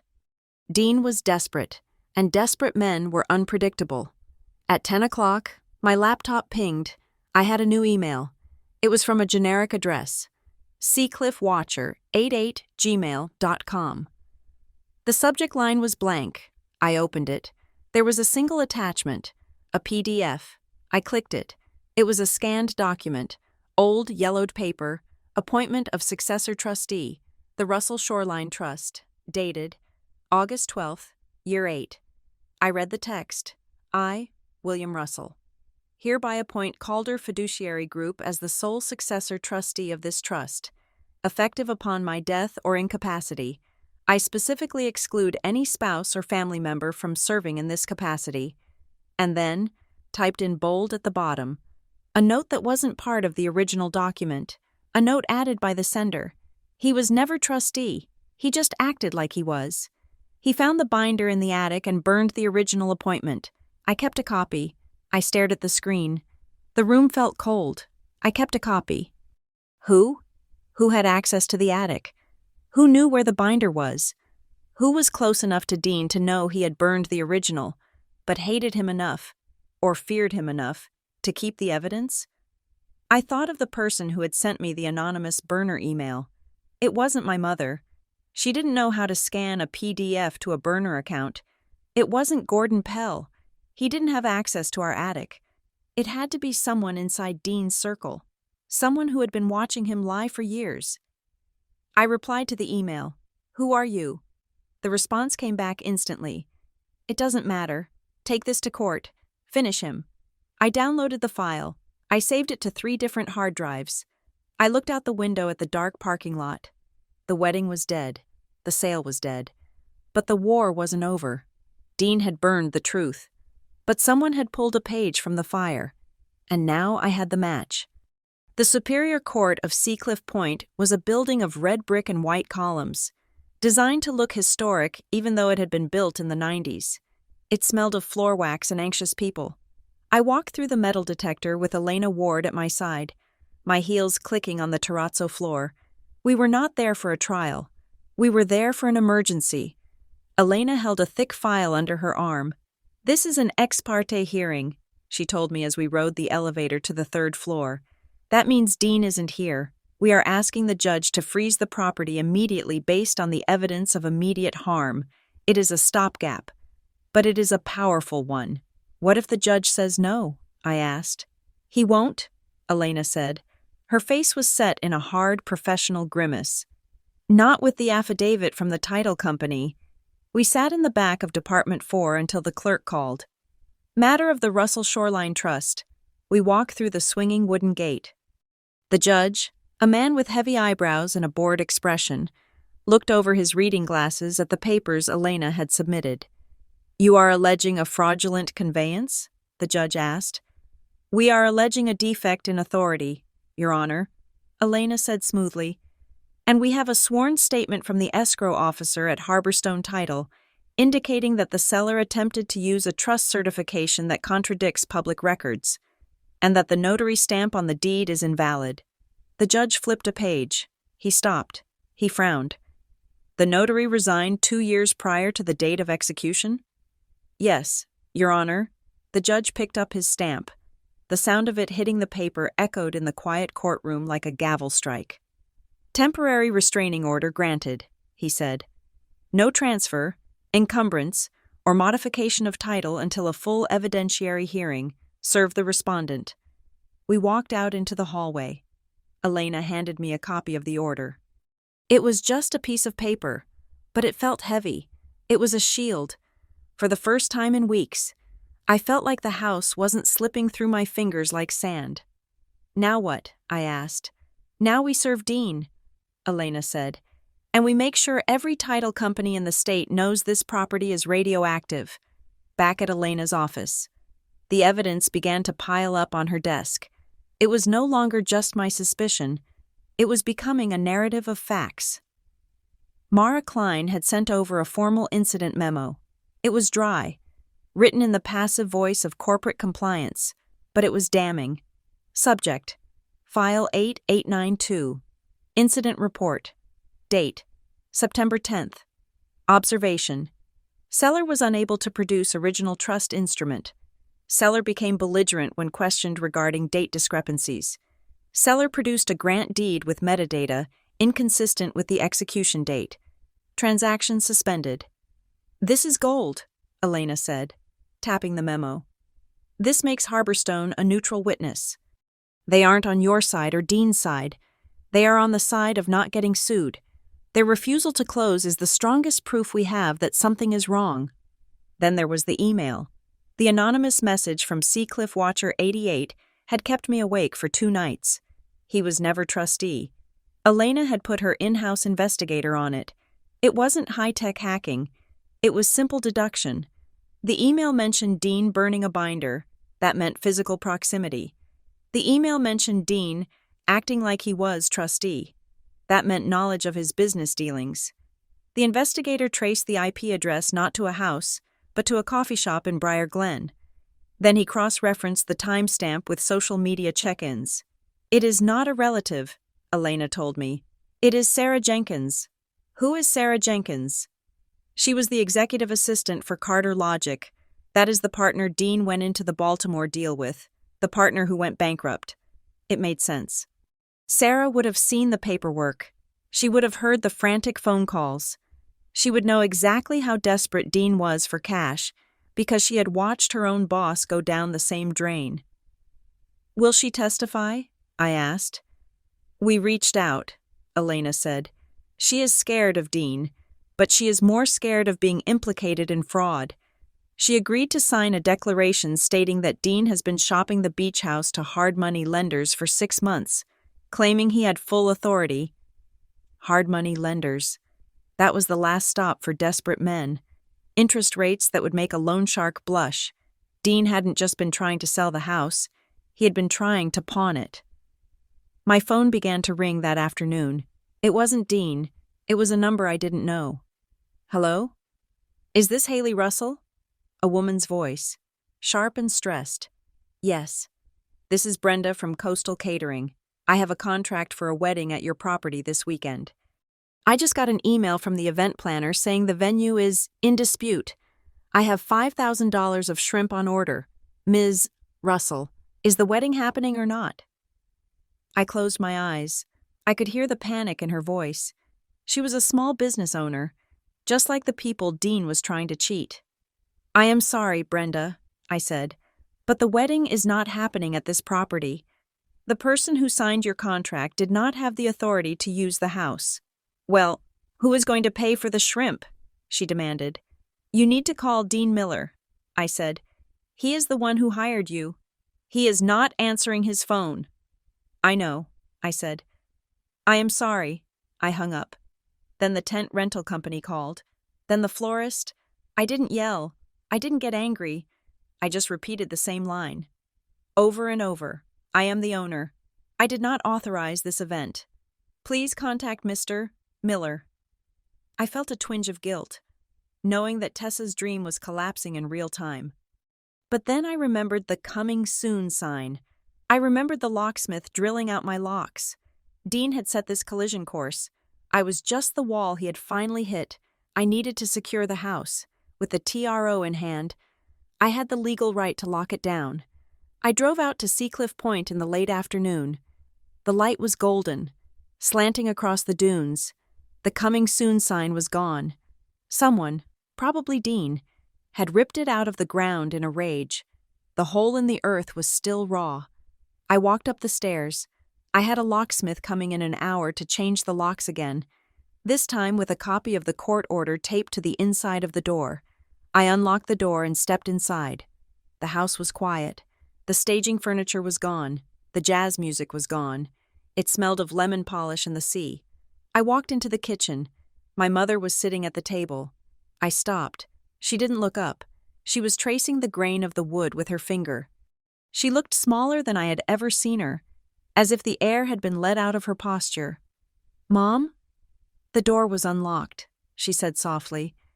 "I still have my key." "I am changing the locks today," I said. She nodded. "You should." I walked over and sat opposite her. I didn't reach for her hand. The distance between us felt vast, filled with unsaid words and signed papers.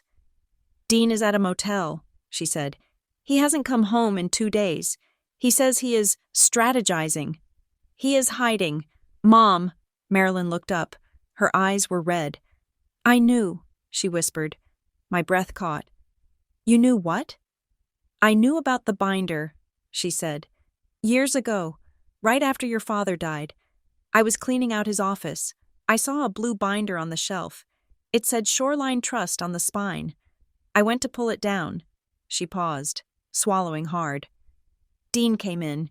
He was so helpful. He said, 'Marilyn, don't do that to yourself. It is too painful to go through his papers right now. Let me handle the admin. You just grieve.' And I let him. I let him take the binder. I let him take the boxes. I was so relieved not to have to deal with the lawyers and the forms." "You didn't know he was going to destroy it," I said. "I didn't ask," she corrected. "That is the same thing, isn't it? I let him take charge because it was easier, and then, over the years, when he said he was managing the estate, I just nodded. I never asked to see the statements. I never asked why the property taxes were being paid from a different account." "He took advantage of you," I said. "He used your grief to steal the house. And I let him," she said. "And now he has ruined everything. Tessa won't speak to me. She says I should have protected her wedding. And you?" She looked at me, her face crumbling. "You look at me like I am a stranger." "I don't," I said, but I knew I did. "I am sorry, Haley," she sobbed. "I am so sorry." "I know," I said. I stood up. I couldn't comfort her. Not yet. The betrayal was too fresh. "The locksmith is coming," I said. "You have to go." She stood up, wiping her face. She looked at the kitchen one last time. "Your father loved this room." "Yes," I said. "He did." She left. I watched her car drive away. Then I sat in the silence and waited for the sound of the drill. Dean wasn't done. Like a trapped animal, he was thrashing. 2 days after the court order, Elena called me. "He tried to open a new escrow," she said, "at a small title company in the next county, Western Shore Settlement." "How?" I asked. "The title is flagged." "He tried to rush it," Elena explained. "He submitted the same forged paperwork, hoping their search wouldn't catch the Seacliff filing immediately. But the lis pendens, the notice of pending litigation, was recorded yesterday morning. As soon as Western Shore ran the title search, it lit up like a Christmas tree." "What happened?" "They called him and told him they couldn't proceed. And get this, he tried to tell them the court order was a clerical error and offered to pay an extra rush fee to ignore it." "He tried to bribe the title officer?" "Essentially. They reported it to the State Insurance Commission. He is burning bridges that don't even exist yet." "He is desperate," I said. "The wedding date is this weekend. He knows if he doesn't have the money by Monday, the bank takes your house." "The walls are closing in," Elena said. "And that brings us to the buyer." The meeting with the buyer's attorney was scheduled for Friday. It was a mediation session, an attempt to avoid a messy lawsuit before it started. We met in a conference room at a neutral law firm in Briar Glen. The buyer, North Creek Holdings, didn't send a representative. They sent their shark. His name was Mr. Sterling, no relation to the groom. He was a man who wore suits that cost more than my car and spoke in paragraphs that sounded like threats. "My client has incurred significant damages," Sterling began, not wasting time with pleasantries. "We have architectural plans drawn. We have permits in process. We have capital tied up in escrow. We want the property, or we want compensation." "You can't have the property," Elena said calmly. "The seller had no title to convey. The contract is void ab initio." "Then we will sue for specific performance," Sterling said.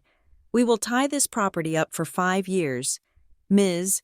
Russell will bleed legal fees." "And you will bleed time," Elena countered.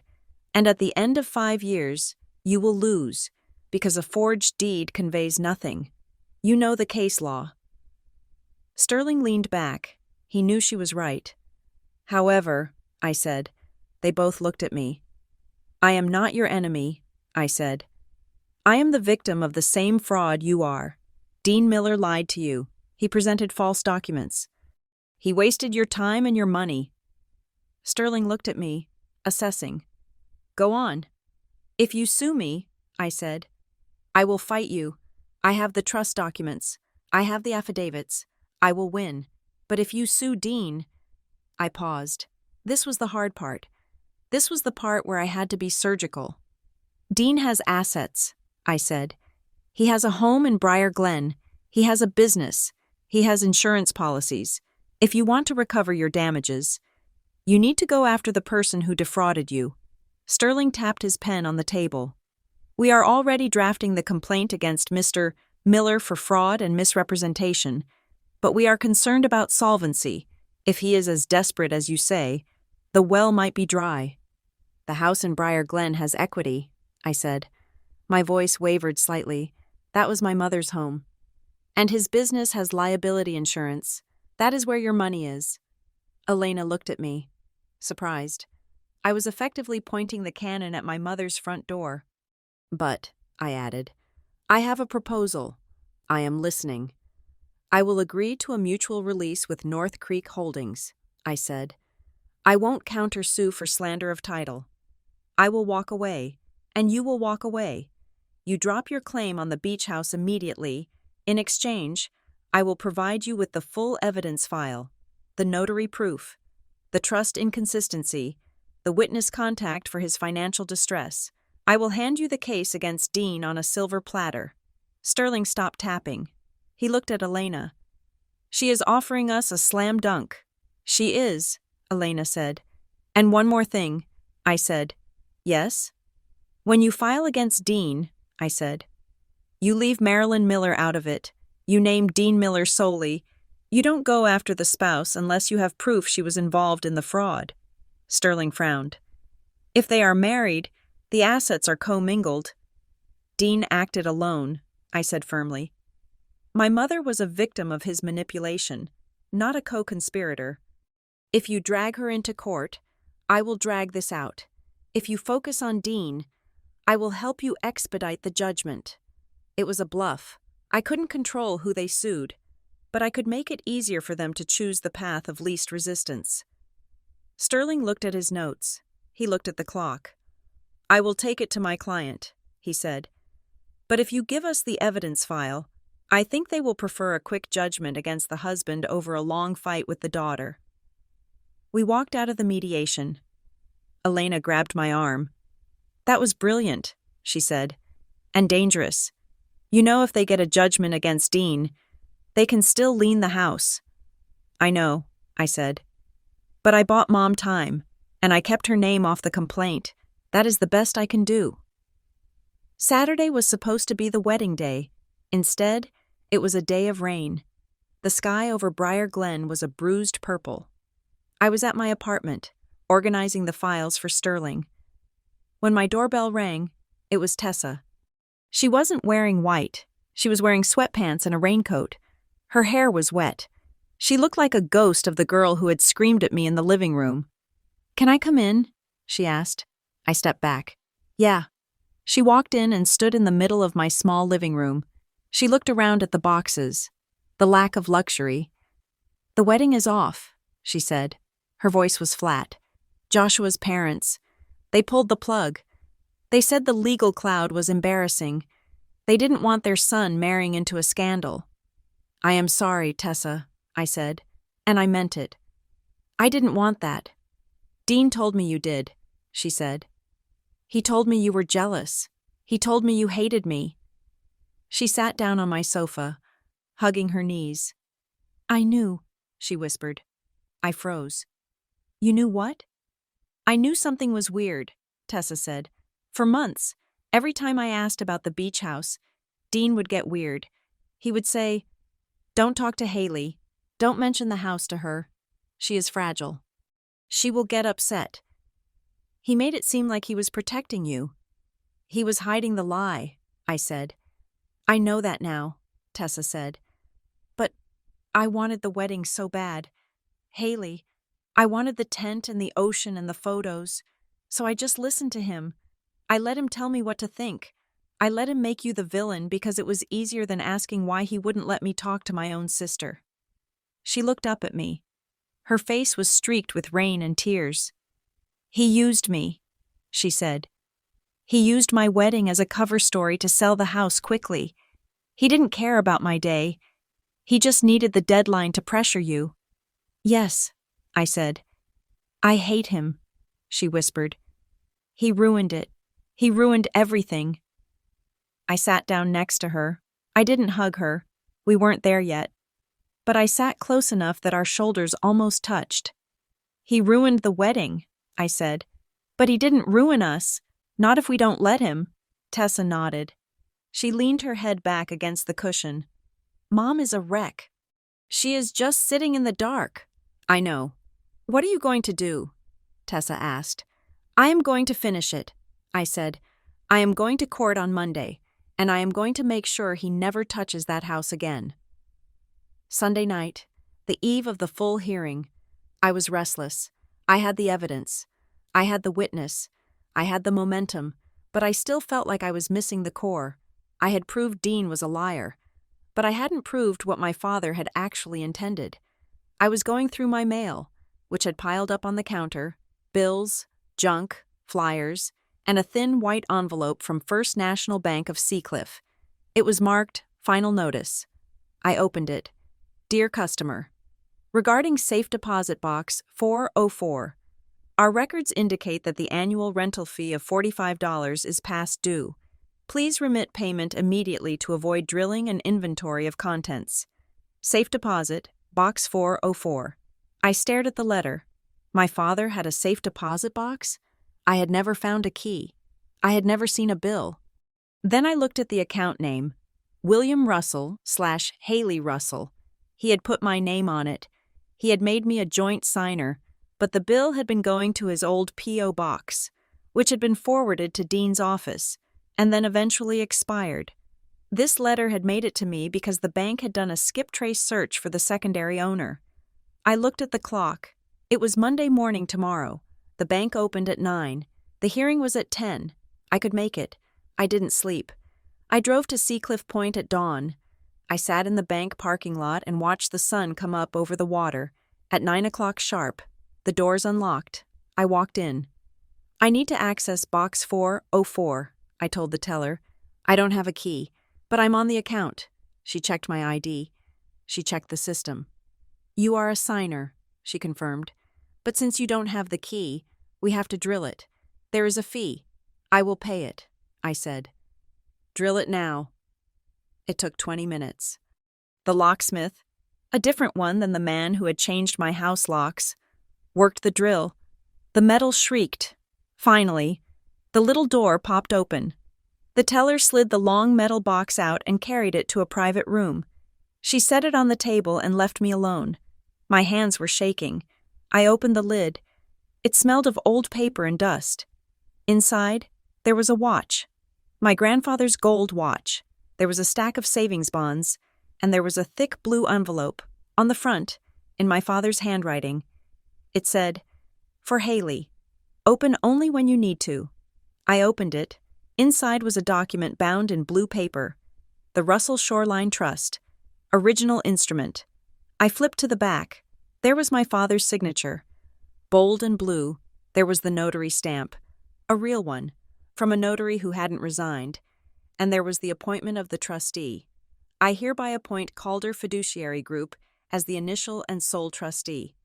I specifically disinherit and exclude Dean Miller from any authority regarding this property. He had written it down. He had named it.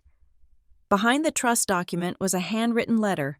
My dearest Haley, if you are reading this, it means I'm gone. And it means Dean is trying to sell the house. I know him better than your mother does. I know he sees the world as something to be consumed. He will try to take the beach house because he will see it as money sitting on the ground. I built this trust to stop him, but paper is only paper. You have to be the one to enforce it. I know you hate conflict. I know you want to keep the peace. But some peace is just surrender in disguise. The house is yours, not for the value, but for the anchor. Don't let him cut the line. Love, Dad. I sat in the small, quiet room and wept, not out of grief, but out of relief. He had known. He had seen me. He had protected me even from the grave. I wiped my face. I put the document and the letter into my bag. I walked out of the bank. The sun was shining. I got into my car and drove to the courthouse. Dean was going to walk into that courtroom expecting a fight about a forged signature. He was going to try to argue technicalities, but I was bringing the voice of the dead. I walked up the courthouse steps. I wasn't just Haley, the stepdaughter, anymore. I was the anchor, and I was about to drop the weight. The hallway outside Department 4 of the Superior Court felt like a holding pen for the damned. I sat on a wooden bench, my back against the cold plaster wall, clutching my bag against my chest. Inside that bag was the blue envelope from the safe deposit box. It felt radioactive. It felt alive. I had read my father's letter 3 times in the car before walking in. I could still hear his voice in the cadence of the sentences. He sees the world as something to be consumed. It was a diagnosis made from the grave, precise and devastating. My father hadn't just suspected Dean. He had known him. He had watched Dean look at the beach house not as a home, but as a pile of chips on a poker table, and he had built the trust not to save taxes, but to save me. Elena Ward arrived at 9:45. She looked immaculate in a black suit, carrying a briefcase that looked heavy enough to crush a man's foot. "Ready?" she asked. "I have the original," I said, "and I have the trustee appointment." Elena's eyes widened. "You found it?" "It was in a safe deposit box he never told Dean about." "That changes everything," Elena said. A small, sharp smile touched her lips. "We aren't just blocking a sale today. Haley, we are ending the war." We walked into the courtroom. Dean was already there. He was sitting at the respondent's table with his lawyer, a man named Aronson, who looked like he hadn't slept in a week. Dean looked worse. His tan had faded into a sallow gray, and he was drumming his fingers on the table in a manic staccato rhythm. He didn't look at me. He was staring at the judge's empty chair as if he could intimidate the furniture. Marilyn and Tessa were in the back row. My mother looked small, her hands clasped tightly in her lap. Tessa was staring at the floor, wearing sunglasses even though the room was dim. "All rise," the bailiff called. Judge Vance walked in. He was an older man with a face carved from granite and zero patience for theatrics. He sat down and adjusted his reading glasses. "Matter of the Russell Shoreline Trust," Judge Vance said. "We are here on an emergency petition to suspend trustee powers and enjoin the sale of real property. Appearances? Elena Ward for the petitioner, Haley Russell, George Aronson for the respondent, Dean Miller. Also present," a voice came from the back of the room, "is Marcus Henderson, representing Calder Fiduciary Group, the named successor trustee." Dean's head snapped around. He looked at the man in the gray suit standing near the gallery. Confusion washed over his face, followed by a flicker of genuine terror. "Mr. Henderson," the judge said, "you may approach." The hearing was not the screaming match I had feared. It was something far worse for Dean. It was boring. It was a slow, methodical dissection of a lie using the scalpel of procedure. Elena stood up. She didn't shout. She simply laid out the timeline. "Your Honor," she said, "the respondent, Mr. Miller, has attempted to sell the property at 44 Sandpiper Lane using a forged trust certification. He has presented himself to title companies, realtors, and lenders as the trustee. However, we have submitted into evidence the original trust instrument, executed by the decedent, William Russell, 8 years ago. She handed the blue-bound document to the bailiff. As the court will see on page 12, Elena continued, the grantor explicitly appointed Calder Fiduciary Group as the sole trustee upon his death. He further included a specific provision disinheriting any spouse or step-relative from management authority. Dean whispered something to his lawyer. Aronson shook his head, looking down at his notes. "Mr. Aronson?" the judge asked. Dean's lawyer stood up. He looked tired. "Your Honor, it is our position that this is a family misunderstanding. Mr. Miller has been managing the family finances for 6 years with the tacit consent of the beneficiaries. He believed he was acting in the spirit of the estate to liquidate an asset for the benefit of the family. The spirit of the estate does not override the letter of the trust," Judge Vance said dryly. "And what about the notary stamp on the deed Mr. Miller attempted to record? The one belonging to a notary who had resigned 2 years prior?" "We are looking into that clerical error," Aronson stammered. "It is not a clerical error," Elena cut in. "It is fraud, and we have a witness from the title company who can attest that Mr. Miller presented this document as an original." The judge turned to Marcus Henderson.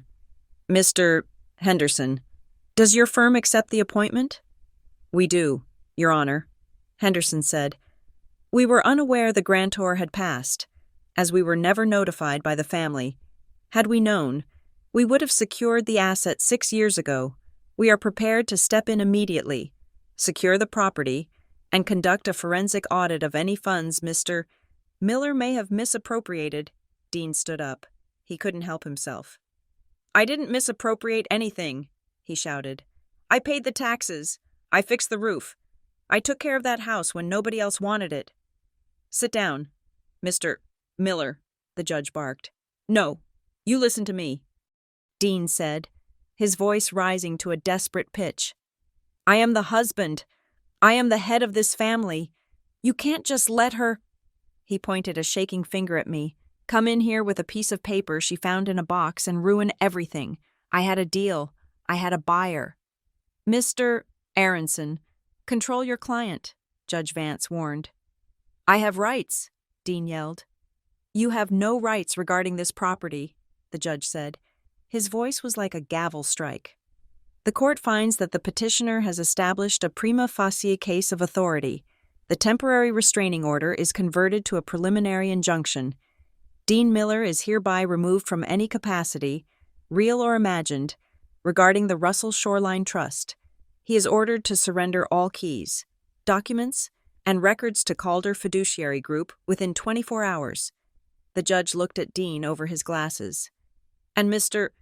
Miller, I am referring the transcript of this hearing, specifically the evidence regarding the notary stamp, to the district attorney's office for review. We are adjourned." The gavel came down. Dean stood there, frozen. The air seemed to leave his body. He looked at the judge, then at his lawyer, who was already closing his briefcase with the speed of a man fleeing a sinking ship. We walked out into the hallway. The marble floors echoed with the sound of footsteps. Dean followed us. He didn't go to his lawyer. He came straight for us. "Haley!" I turned around. Elena stepped in front of me, but I put a hand on her arm. "It is okay." I signaled. "I can handle this." Dean's face was a mask of red fury, but beneath the anger, I saw the panic. He was a man who had been running on a treadmill of debt and lies for years, and the machine had finally stopped. "You happy?" he spat. "You got what you wanted. You humiliated me." "I told the truth, Dean," I said. "The truth?" He laughed, a harsh, jagged sound. "The truth is that you are a selfish, ungrateful child. I took care of your mother. I took care of this family. And this is how you repay me? By dragging me into court? By calling the cops on me? You forged the deed, I said. You tried to sell my father's house to pay your gambling debts. It wasn't gambling, Dean shouted. It was business. It was an investment. If that deal had closed, we would all be rich. I was doing it for you, for Tessa. He spun around to look at Tessa, who was standing near the water fountain with Marilyn. Tessa, tell her, Dean pleaded. Tell her I was doing it for the wedding. I wanted you to have the best day of your life. Tessa took off her sunglasses. Her eyes were swollen.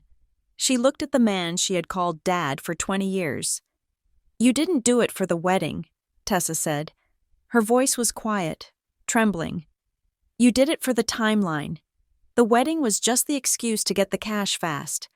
That is why you wouldn't let me change the date. That is why you wouldn't let me talk to Haley. That is not true, Dean insisted, but his eyes darted away. Did you spend the deposits? Tessa asked. Dean froze. The caterer called me, Tessa said. The check bounced. The tent guy called. His check bounced. You told me you paid them. Where's the money? Dean? Dean opened his mouth, then closed it. He looked at Marilyn. Marilyn, please, he said. Talk to them. Tell them I am under pressure. Tell them I fixed it. Marilyn looked at him. She looked at the husband who had promised to take care of her, who had charmed her, who had isolated her. You didn't fix it, Marilyn said softly. You broke it. Dean looked at us. 3 women standing in a line. The wall he had built to separate us had collapsed, and now he was the one on the outside. Fine, Dean snarled. He straightened his jacket, trying to summon the ghost of his old arrogance. Fine. You want to handle it? You handle it. See how you do without me. See how you pay the bills when the accounts are frozen. You will come crawling back. You will see. He turned and walked toward the elevator. He walked fast, his head down, a man fleeing the scene of his own life. He is running, Tessa whispered. Let him run, I said. He can't outrun the subpoenas. I didn't go back to work. I drove straight to Seacliff Point. I met Mr. Henderson from Calder Fiduciary at the house. He was a professional, soft-spoken man who treated the house not as a sentimental object, but as a protected asset. We have secured the perimeter, he told me. We are changing the locks now. I have a security team monitoring the property until the legal dust settles. Thank you, I said. Ms. Russell, he said, handing me a key. This is your copy. You are the beneficiary. You have full access. But legally, the trust owns it, and I manage it. That means nobody, not your stepfather, not a developer, can touch it without going through me. Your father's instructions are now active. I took the key. It was heavy, brass, and real. Can I have a moment? I asked. Take all the time you need. I walked up the stairs. The wind was whipping off the Atlantic, carrying the smell of salt and decay and new life. I unlocked the door. I walked inside. The house was silent. The sun was streaming through the windows, illuminating the dust motes dancing in the air. I went to the living room and sat in my father's old leather chair. I put my hand on the armrest, where the leather was worn smooth by his elbows. I thought I would feel triumphant. I thought I would feel a surge of victory, but I didn't. I felt an immense, crushing exhaustion. I pulled my knees up to my chest and started to cry. I cried for the 6 years of silence. I cried for the way Dean had erased my father's presence, inch by inch. I cried for my mother, who had been so afraid of being alone that she had let a wolf into the fold. And I cried for myself, for the girl who had been too polite, too quiet, too willing to be the peacekeeper until she had almost lost everything. But as the tears stopped, I looked out the window. The ocean was still there. The dunes were still there. The house was still standing. The fortress had held. I heard a car pull into the driveway. I wiped my face and stood up. I wasn't afraid anymore. If it was Dean, I would call the police. If it was a developer, I would call Henderson. But it was my mother. She walked up the stairs slowly. She stood at the screen door. looking in, waiting to be invited. "Come in," I said. She stepped inside. She looked around the room, seeing it, really seeing it, for the first time in years. "It smells like him," she said. "Yes," I said. "It does." She walked over to the kitchen counter and traced the edge of the tile. "I am sorry. Haley, I know I have said it, but I was so scared. Dean made everything seem so urgent. He said if we didn't sell, we would lose everything." "He was the one losing everything," I said. "Not us." "I know," she said. She looked at me. "I want to make it right. I want us to be a family again. You, me, Tessa. Dean is going away for a while. He says he needs to clear his head, but when he comes back—" She trailed off. She looked at me with a hopeful, desperate expression. She was already rewriting the script. She was already planning the reconciliation. She wanted to believe that this was just a stumble, a rough patch, and that we could smooth it over with enough dinners and silence. I looked at her. I loved her. She was my mother. But I realized then that love was not the same thing as trust, and it certainly wasn't the same thing as safety. "Mom," I said gently. "Yes?" "I love you," I said. "And I want you in my life. You can come here. You can sit on the deck. We can have coffee." Her face brightened. "Okay, good. But," I said, and her smile faltered, "I will never trust Dean again, and I will never let him set foot on this property. If he comes back to you, that is your choice. But he doesn't come back to us. He doesn't come back to this house. Haley, he is my husband. And this is my house," I said. "And I am done paying the bill for his mistakes.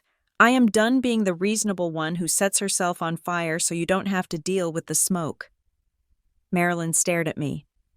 She looked for the daughter who used to nod and agree. She didn't find her. She found a woman who held a key in her hand and knew exactly what it opened. "Okay," she whispered. "Okay." She understood.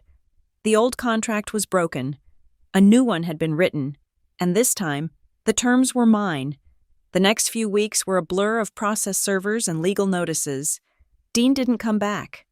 He went to stay with a cousin in Florida to clear his head, which was code for hiding from the sheriff. But distance didn't stop the paperwork. North Creek Holdings filed a lawsuit against Dean for fraud, misrepresentation, and breach of contract. They followed my advice. They left Marilyn off the complaint. Focusing entirely on Dean's business assets, the wedding vendors filed in small claims court. The district attorney opened a preliminary inquiry into the notary fraud. Dean was buried. His reputation in Briar Glen was incinerated. The man who had prided himself on being the big shot, the deal maker, was now just a cautionary tale about greed.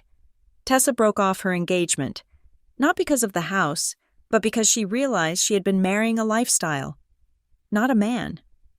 She moved into a small apartment in the city and got a job. We started having lunch once a week. We didn't talk about Dean. We talked about real things. I kept my job at Northline Logistics. I still liked the quiet. I still liked the order. But every Friday, I drove to Seacliff Point. One evening in October, I sat on the deck. The sun was setting, painting the sky in violent streaks of orange and violet. The air was turning crisp. I had the trust documents on the table next to me. Mr. Henderson had set up a maintenance fund, ensuring the taxes would be paid for the next 20 years. I picked up my father's letter one last time. Don't let him cut the line. I looked out at the water. The tide was coming in, steady and relentless. The ocean didn't care about deeds or trusts or weddings. It just was. I took a sip of my tea. I felt the house around me, solid and creaking in the wind. It wasn't just wood and glass. It was a promise kept. "I got you, Dad," I whispered to the wind. The wind blew past me, ruffling the pages of the trust, and for a moment, just a moment, I felt a hand on my shoulder. I didn't look back. I didn't need to. I just watched the sun go down, knowing that when it came up tomorrow, the house would still be mine. Thank you so much for listening to The Beach House Betrayal. This story was a journey through the complexities of family, trust, and the lengths we go to protect our history. I hope Haley's fight for her father's legacy resonated with you. I would love to hear your thoughts on the ending. Did Dean get what he deserved? And how would you have handled the confrontation with Marilyn? Please share your comments below and let me know where you are listening from in the world. If you enjoyed this story, please subscribe to Revenge Stories for more tales of justice and drama. Until next time.